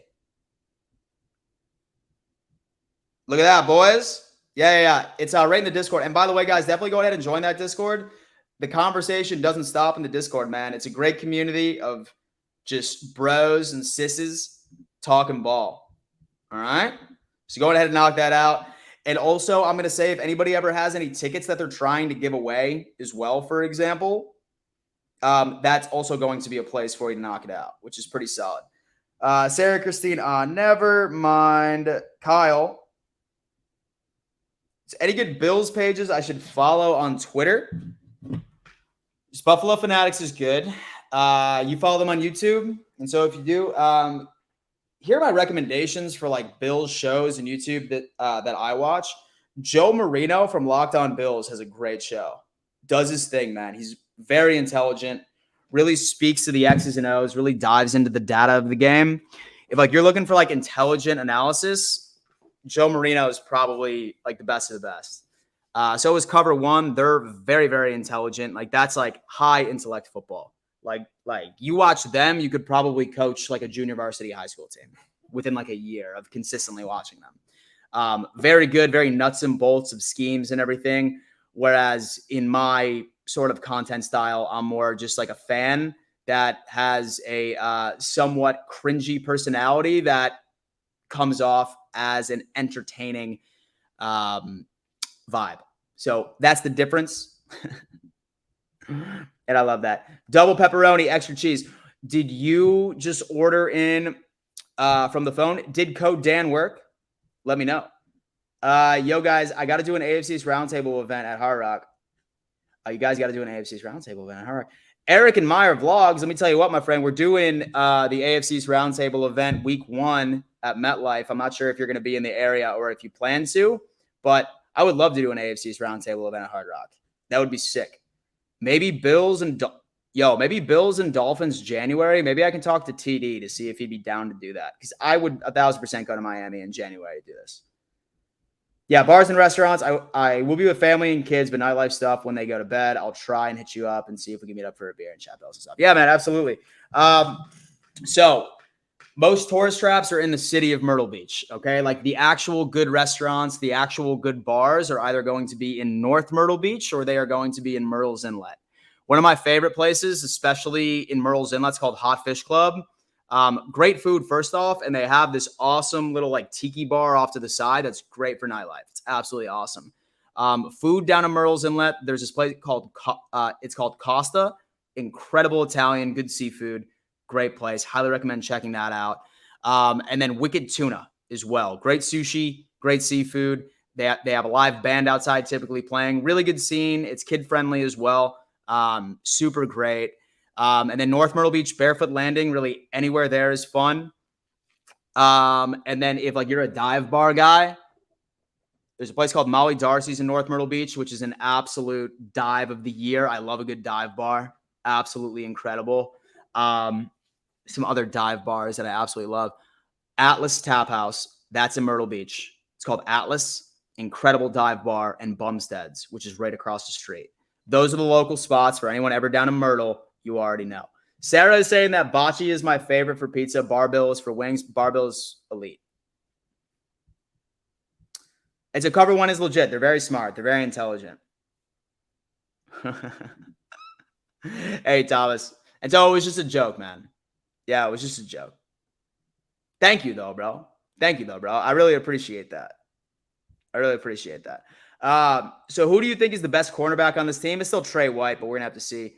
Emil's coming in saying, "Go Ravens." What's up, man? Listen, everybody is invited into this live chat. Welcome. Welcome to the community. Dude, and so do me a favor and join the Discord, man. The conversation never stops. We have NFL fans. We have Bills fans in here as well. So go on ahead and show some love right to the Discord. We have great conversations that are going there on a regular basis. Mr. Prez is saying, Twitter just told me Micah Hyde and Jordan Poyer are live. All right, let's talk about it. Dude, that bee is at this window, and they're talking to me like they're about to go crazy. Where's my boy Hyde? There it is. A huge difference, but sometimes situational football calls may be different from past. Look at his kids. Trying to get a clue on what we might be doing. You get, I'm sorry, John. Go ahead. You get a sense of the aggressiveness in his approach, but in terms of a learning curve, there really isn't much in one because so much has remained the same. To be honest with you guys, we've been in this defense this whole time, and we've made so many adjustments throughout the years within each call. You want to stand up?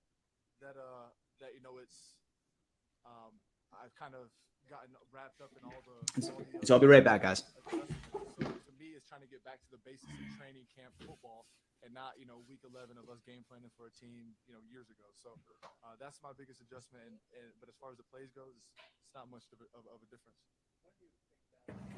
When you were going under the knife, and maybe just thoughts about your career and where it might be. Could you have envisioned this day right here with your two kids here at your 11th camp? No. When it first happened, and my coach would be the first one to tell you, my teammates were the first one to tell you, I didn't know what the outcome was going to be. I thought I was done. I think I told you guys that before. So to be in this situation right now, and having my babies here, having my wife here, can't even put into words how amazing it is. And I'm a proud dad. I'm a proud husband. And I wouldn't change shoes with anybody in the world because I love where I'm at in my life and couldn't be better. Pads coming on in a couple of days, and the contact. I can't wait. I can't wait. I had a conversation with Dr. Watkins a couple days ago. Just the reassurance as to it's way better than what it was before. And you guys got to be honest. I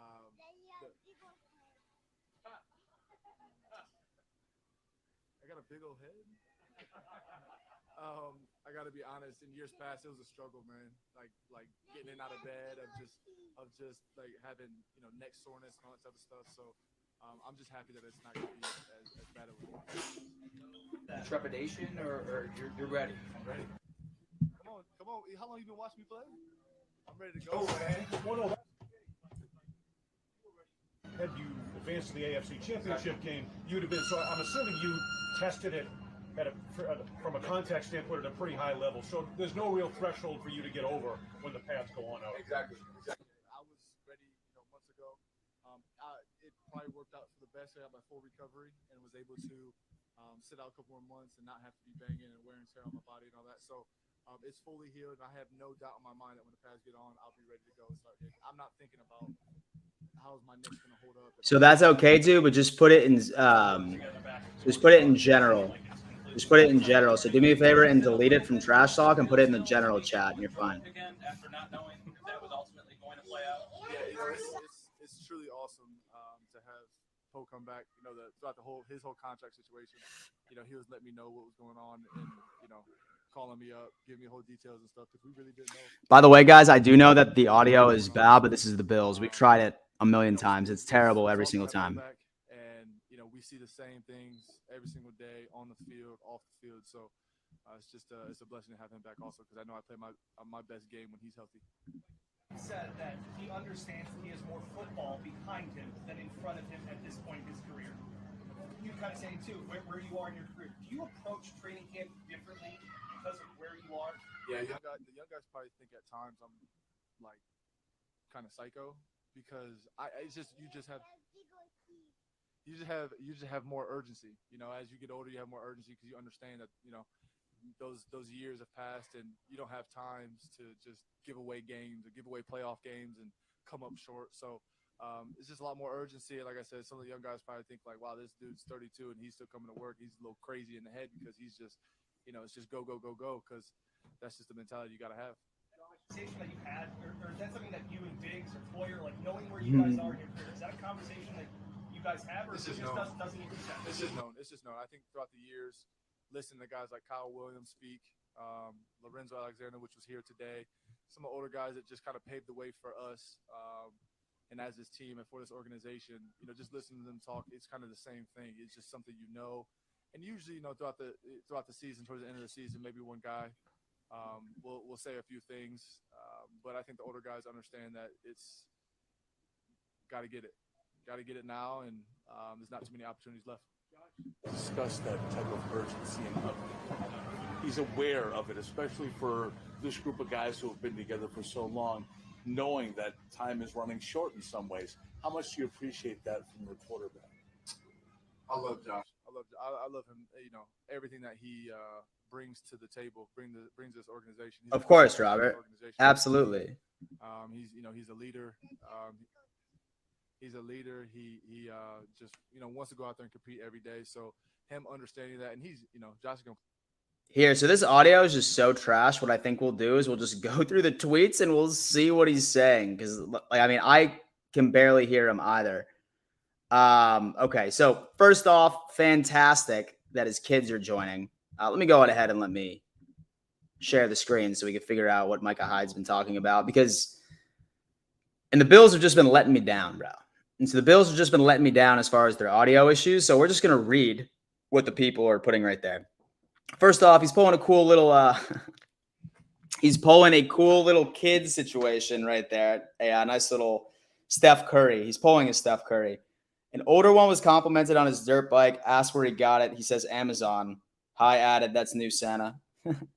Okay, so Mike Hyde says that after his injury scare, he can't even put into words how amazing it is to be with his wife, his kids, and he wouldn't change a thing for the world. Hyde asked about pads. He does appear to be very excited about pads. Well, pads coming out in a couple of days. Okay, we already said that.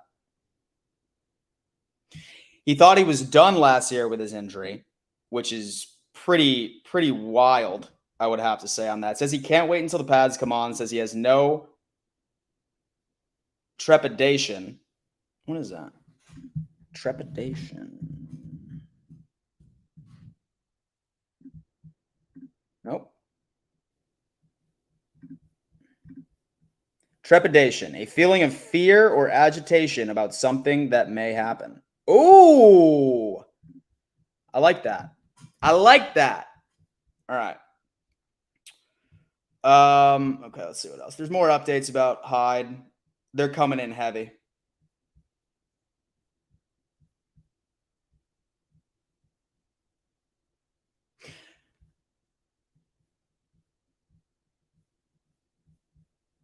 All right. Okay, so Hyde said it's also truly awesome to have Poe come back. Hyde adds they see the same things on the field, and he plays the best game when he is with him. That chemistry is undeniable. That chemistry has been undeniable for a long, long time. So Micah Hyde says he can't wait for the pads to come on and start hitting again. His neck feels great, and he's not thinking about injury last season. I love that. I was ready months ago. Probably better that I was able to heal fully. Hyde has no concerns about the neck injury at all, which we love to see. Hyde says the older guys understand they have to get it now, and there aren't many opportunities left. Urgency is a good thing, and I love that. Is Micah Hyde on Monday Night Football against the Jets to open the year? I'm going to be geeked, bruh. First game, we're back in Monday night. I'm going to be geeked. I might have to calm down a little bit. I would. You want to know why, Micah Hyde? Because I'm going to be there, bro. I'm going to be there. For those who've asked, the Bills have no plans on wearing an alternate. Oh, come on, Sal. They're still evaluating plans for the future. They do plan to wear their all-red uniforms this season. Why can't we get a damn red helmet? All-Pro Poe comes in at 57 on the top 100 list. Sign me up. Yo, we got Poyer at 57 on the 100 list. That's also some news. First game, we're back. Okay, we've already heard that he's going to be geeked. We get it, bro. You're excited. We're all excited. Sarah, thank you again. I really appreciate you. That is awesome. Shout out to Dan for keeping it going. Hey, listen, I want to make sure that I keep you guys as entertained as humanly possible. Love hanging out with you guys. Jordan Smith is saying, why change the name from Twitter to X? That's an Elon Musk question, my friend, I think for the most part. Excited about Poyer. being 57. So he's excited about that. We're not seeing any other updates. I'm assuming that his interview is over. I'm going to watch it later so I can put together some things. Saw a little like pre-recorded video maybe. Or maybe I might just wait for a pre-recorded video. So, I mean, I am doing another happy hour stream, which is at 6 p.m. EST tonight, y'all. 6 p.m. EST stream. Show some love. I'll be there. Michael had a Monday Night Football against the Jets to open the year. I'm going to be geeks.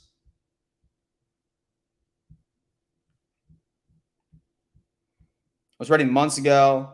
Probably better that I was able to heal fully. Had has no concerns about the neck injury this year. Yeah, that's what we're getting out of Hyde so far, ladies and gents. Okay, so Micah Hyde says battling for a roster spot brings the best out of you, and he's excited to see who wins the CB2 battle. 3 guys that are really competing and making the best of the situation. I'm still under the impression that it's going to be Benford as CB2 this year. I want Elam. Trust me, I want Elam. I really don't want to be able to see like one of our first round draft picks not be a starter. That's the last thing I want to see. But I'm just trying to notice patterns of behavior. I think we're going to see a hell of a lot more Benford than we are going to see Elam, unfortunately. Sitting in my house, putting my baby to sleep, and got stung in the armpit by a bee. Smiley716, I am sincerely sorry about that. Bro. Save the bees, but just not that one. You know what I'm saying? And so the NFC South are the only teams that should have any concern about Carolina. And so I am really sorry, Dan, but I won't be able to join your 6 p.m. stream. I will be at the movies. I am truly sorry. How dare you, bro? How dare you, dog? No, I'm just kidding, man. Have fun. What movie are you going to go see? Okay, Jordan Poyer is addressing the media now. Perfect. And so like I said, normally I would show the live stream, but we all know how quality, right? How much quality we actually have. And so how much quality we actually have from the Bills audio team. So I know that it's probably not ideal. Micah Hyde says battling for a roster spot brings the best out of you. He's excited to see who wins the CB2 battle. Okay, once Poyer comes in, we're going to start getting some more updates. All right, once that rolls in. So far, super glad to see. Oppenheimer was good. It was a very good movie. It was an incredible movie. Highly recommend it. Yeah, I saw that, Bobby. I'm sitting here just waiting on tweet updates because we all know how much quality that the Bills team has for audio. Okay, first update. Poyer says he feels good, great, and is extremely blessed to be here. Poyer adds he might be 32. Oh, he's my age, man. Hell yeah. Dude, that's wild. That's wild. Like, for some reason, football players, I mean, I guess you're right? Like, I mean, that's talking me down to that whole situation. Poyer adds he might be 32, but feels like he's 26. Been putting in a lot of work in Florida. Damn. I'll tell you what, man. I wish that I felt like I was 26. I'm 32, but hey, listen, that's good because we need the guy healthy. He was playing through a lot of injuries last year. Nobody was talking about that, but dude was playing through a lot of injuries. He had to because, say, for example, he were to go down, bro, dude, that would have been a massive hole in our secondary. He was playing hurt, basically with one arm for the most part.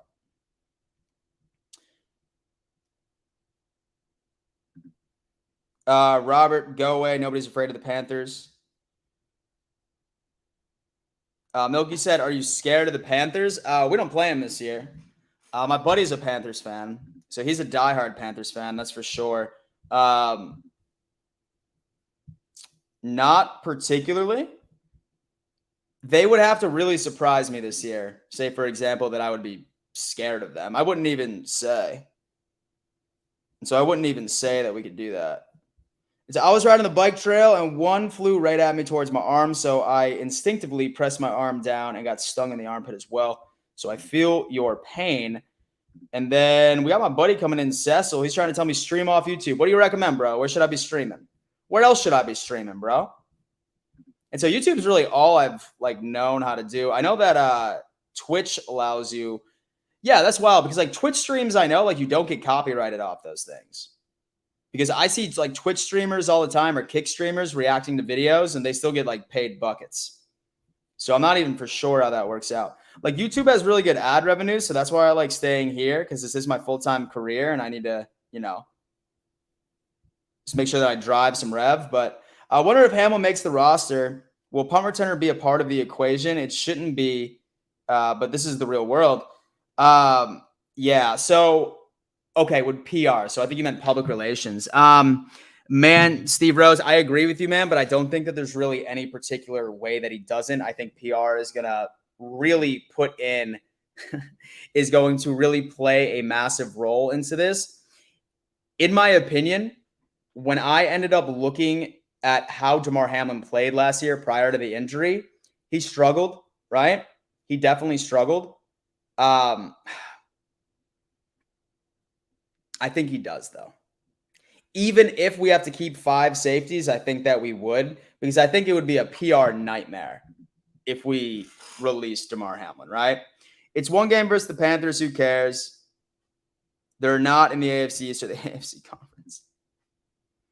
And so I think he had bruised or broken ribs too. Our boy couldn't even fly with the team for fear his lung would collapse. For sure. Bills audio is on purpose. They have their own show called One Bills Live. Absolutely. Season Beast is saying, Dan, trying to start my own channel. Any advice? Start now. Start now, bro. Don't feel like you need to buy all the equipment. Stop telling yourself these things where you're like, oh, okay, like I need to get this plan, this plan, this plan, this plan, this plan. Just start. Literally take your phone, film a video, and post it. And then every single video that you post, sit down, watch it, look at it, and say, hey, you know what? What can I improve on? Ask yourself, how can you improve one little thing for each and every single piece of content that you put out there? Like, this is something I'm passionate about because I love content creation. And then also reverse engineer stuff, right? Like, really do research on the market. Like, what gets people excited? Like, go through YouTube and search the topic that you want to cover and then really research. Like, look at all the people that get all of the views, that have the most subscribers. What do they do right? Really understand what attracts people to certain channels. And then that in particular is what's going to take you to that next level. So it's something wild. It's something good. And so I'm planning on actually dropping like a YouTube class, like for content creators, like for anybody that ever wants to learn like how to start from the very beginning. But I'm not going to do that until the off season. But that is in the works. I am planning on like sort of like hosting my own like one-on-one class or one-on-one course. It's not going to be a video. It's going to be me like on a Zoom call walking you through every single step I've ever done. But some free advice, start right now. So reverse engineer what makes other people successful, like down to the T, and then implement it yourself. Don't copy it straight up, but like sort of get inspired by it. Best piece of advice I could possibly ever do. Yo, y'all trying to throw hands? Oh, yeah. So my boy Clay, he's a Panthers YouTuber. So he's a Panthers YouTuber, as a matter of fact. Yo, Clay, is this one of your guys, dude? And so this is a Panthers guy? And so Panthers will be all right, man. They're good. And so the NFC South is just up for grabs, bro. And so I can honestly make an argument that any one of those teams could win this year.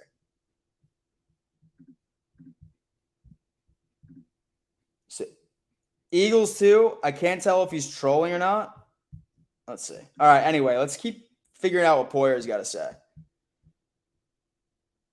Oh, it's Dane Jackson? We don't see them for a few days. So just to have them come back and just to see the joy on their faces. Hold up. Come off the camp, you know what I mean? We're away for a couple of days. And then when we get here, it's like we don't see them for a few days. So just to have them come back and just to see the joy on their faces of seeing us and us, the joy of seeing them as well.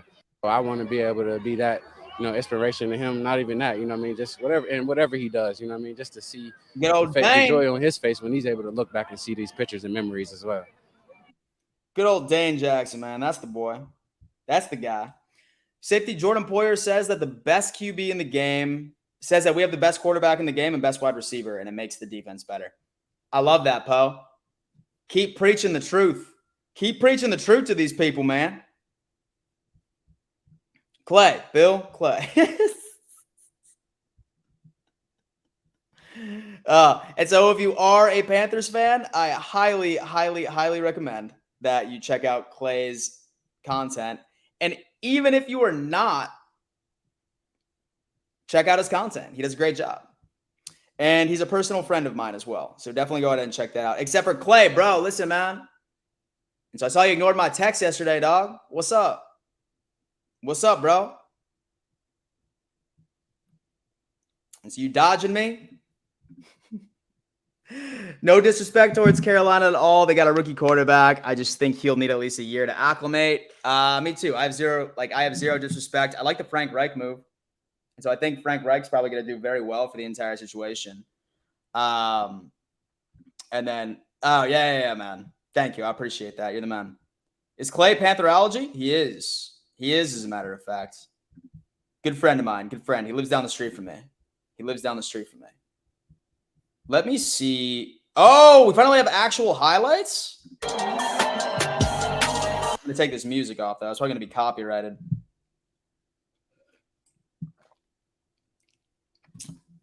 It's the training camp of Dalton Kincaid, ladies and gentlemen. Rap got burned.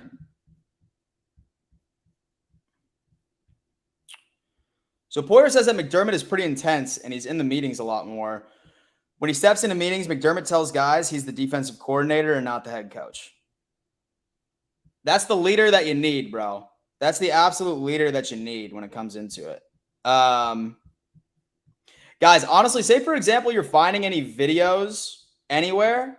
And so if you're finding any videos anywhere, do me a solid and post them in the Discord. By the way, that Discord should still be pinned at the top of the chat. So go ahead and join, man. This is where the conversation never ends. Clay, definitely feel free to join as well, bro. Hop into that damn Discord, bro. Some wild stuff. I absolutely love it. And so anyone can win the NFC South. I really think that's the case. And so forgot you can't swear in chat. And so Irsay took his bad decisions out on Reich. And so Irsay is the guy. Wow, look at all those fans there. Incredible and awesome. Dude, I am living vicariously through each and every single one of them. Nothing else I want to see. Okay, Poyer says last year was the hardest season he ever went through. He would get home and could barely even get up the stairs. Poyer adds, if he can preserve through something like that last season, he can do anything. If he can persevere, he has learned a lot about himself. Okay, we're getting a lot of these things. And guys, normally I do try and attempt to screen share these interviews, but the audio is so ass. Pushing back on Hamlin, if he was struggling, he wouldn't have seen the field against the Bengals. Game had first round bye implications. Yeah, most definitely. But I mean, you also need to remember that our safety depth was suspect the entire year. So really, who else did we have? Like particularly, right? I mean, Poyer was out there. He was injured.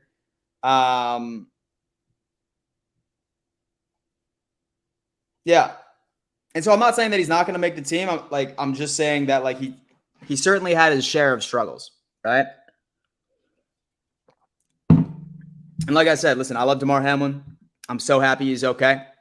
But as far as like a roster, like what somebody brought up earlier, that's certainly a conversation, right? But I'm still in the camp that he's going to make this team. I am. Dan, and so I got to tell you something. I'm not actually Milky. My real name is Landon. My real favorite team is the Panthers. Oh, my God. Dude, the Milky verse just keeps getting interesting. Who is Milky? Who is Milky? So, Milky, were you pretending to be... I feel like Milky has multiple people behind this chat.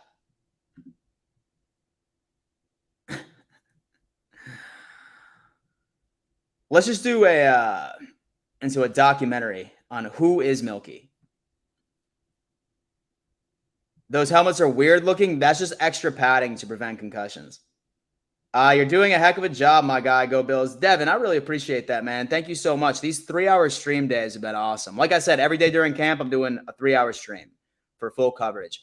And then Bills Mafia Happy Hour is going to be at 6 p.m. now. So for anyone that wants to come join, I'm really going to sit back with all the content and really put my like key takeaways away. So if you guys are vibing with me, you're loving what I'm doing, just do me a favor and go on ahead and subscribe to this channel if you haven't already. Like this video, like this stream, obviously. It helps me out with the YouTube algorithm. And then make that happen. No one's saying that Hamlin isn't a good safety, but he's going to make the team. Imagine how the Bills would look if they cut him. Yeah, most definitely. Would definitely be a PR nightmare. And so I wouldn't say he's a bad safety, right? I mean, let's take a look. Let's take a look at the Bills depth chart. And like I said, guys, listen, I am not taking it away from Damar Hamlin. I know what happened to him was terrible, and I'm so glad he's happy. I love the story. I think he's great for the locker room. But somebody else brought this up in the chat, and there could be a world where, I mean, here. So I can go ahead and I can share this tab right now, right? You have Poyer, you have Hyde, right? Your two starters. Taylor Rapp, Damar, Dean Marlowe. Okay, so let's take a look. PFF, Dean Marlowe. Let's check it out. And let me log into my, okay. So overall, 46.5. Okay, so this is Dean Marlowe, 46.5 PFF. Let's look at Damar Hamlin PFF.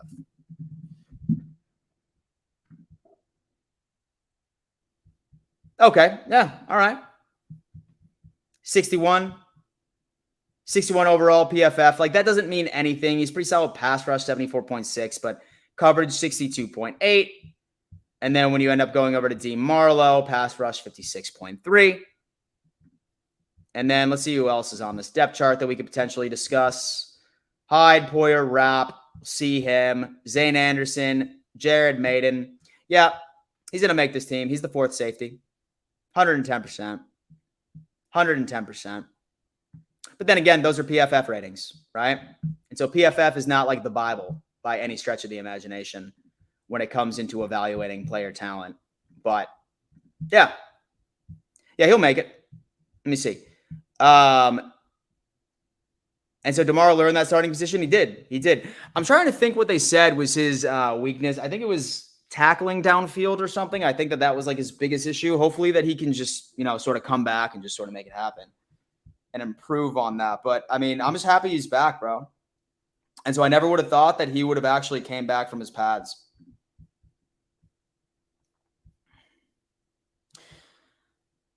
Yeah, so the Bills' alternate uniform is not happening, guys. No red helmets this year, unfortunately.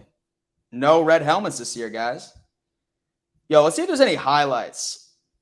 Talk to me about some highlights, bro. That's too much. 100. Boom. All right, let me see some videos, baby.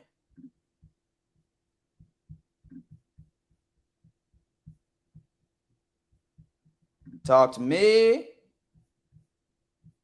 Already got that video going on. Already have that video that went down. NFL news. Oh, that's sweet. Micah Hyde, such a family man. Such a family man, bro. I know.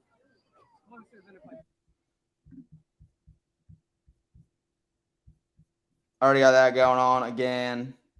All right, let me see Bill's training camp. Let's watch some highlights, y'all. Bill's training camp videos.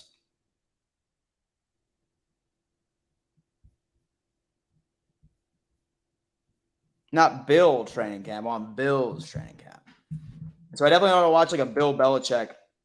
Okay, this is from Heather. Okay, this is everybody walking out. Von Miller being a stud. I love you. He's a great guy, man. He's a really good guy. Got Built in Buffalo streaming right now. Video of the day, Bill's training camp, day 3, David Quessenberry and his lovely family. There's the... There.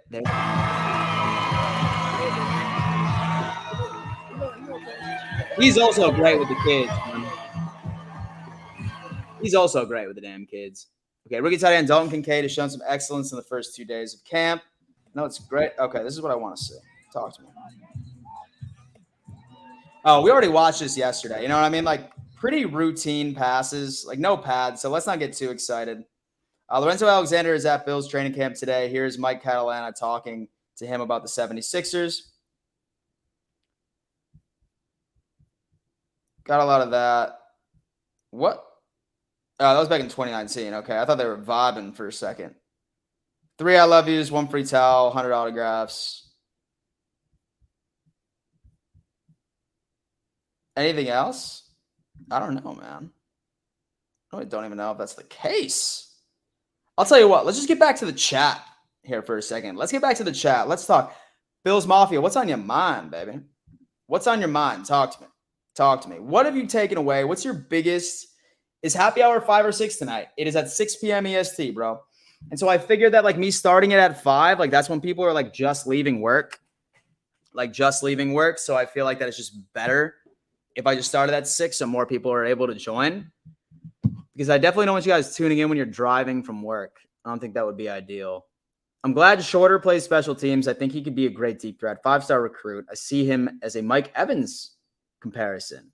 Sherfield could play slot, and so I could see him being a Tyler Boyd type guy. Wouldn't that be ideal?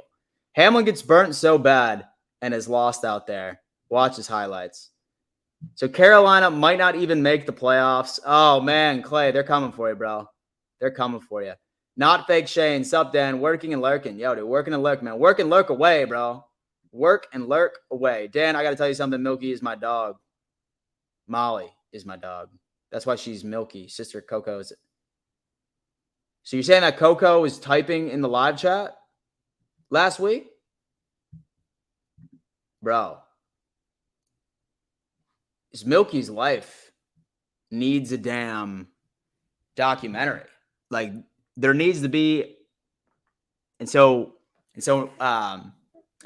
investigative journalist to look into this. By the way, guys, listen, once again, I did shout this out a little bit earlier, but I started my own company, baby. All right, it's called Hangovers. Say, for example, you despise hangovers and you don't want to wake up in the morning feeling like shit, and then hopefully you have to just, sort of have a bunch of water, slam down a couple McDonald's, double cheeseburgers, who even knows? Hangovers are the hangover prevention solution. It's very similar to a Listerine strip. Instead, it has a bunch of natural ingredients that really help hydrate you, and it improves liver function to really help you break down that additional alcohol, especially when it comes into weekends out or maybe even before a tailgate. Simply just take one of these before you go out at night, and you wake up and the symptoms of your hangover are virtually gone. I've been working at this for the past couple of months. I tested out a couple of these right before I started pushing the hell out of this. That link is in my description. Check out Hangovers, baby. I know that all of you are absolute degenerates when it comes into watching football, and that day at work that next morning is absolutely horrid. So do me a favor, check out Hangovers. Link is in description. Very own company. Check it out. Get you some. They are a lifesaver. Hangovers, knock it out. Knock it out. And so I need some hangover strips right now. Listen, man, you're supposed to take them prior to drinking, but I mean, I don't know. We'll see how that works. So Panthers will finish second at 8-9 and 9-8. Wow, this is becoming a Panthers conversation in this chat. Is Dorian Williams looking good? From what I understand, he is. He has been lined up on the outside, which is great because that's where he played in college. Apparently, there's no plans to put him at middle linebacker. He's been doing really, really good. But like I said, I'm going to be doing a lot of a deep dive into some of the things that we found out at training camp today. So I'm going to give you some very good storylines for Bills Mafia Happy Hour. So don't miss out on that. That is the case. Yeah, it's a tough break. Sorry for that. All right. Guys, listen, I'm going to go ahead and wrap this up today. I know we have 15 minutes left, but it seems like the majority of the media coverage is over today. So definitely do me a favor and then hit that like button on the way out. It helps out my channel tremendously. If you're new here, please subscribe. I'm putting out daily, almost daily NFL content and Buffalo Bills content all the way up until the end of February. So join the family, join the Discord as well. Last call there. It's free. It's completely free. Nice little chat room to continue it. Thank you guys so much for everything. I will see you at 6 p.m. EST, and we'll see you here soon. Later, guys. Go Bills.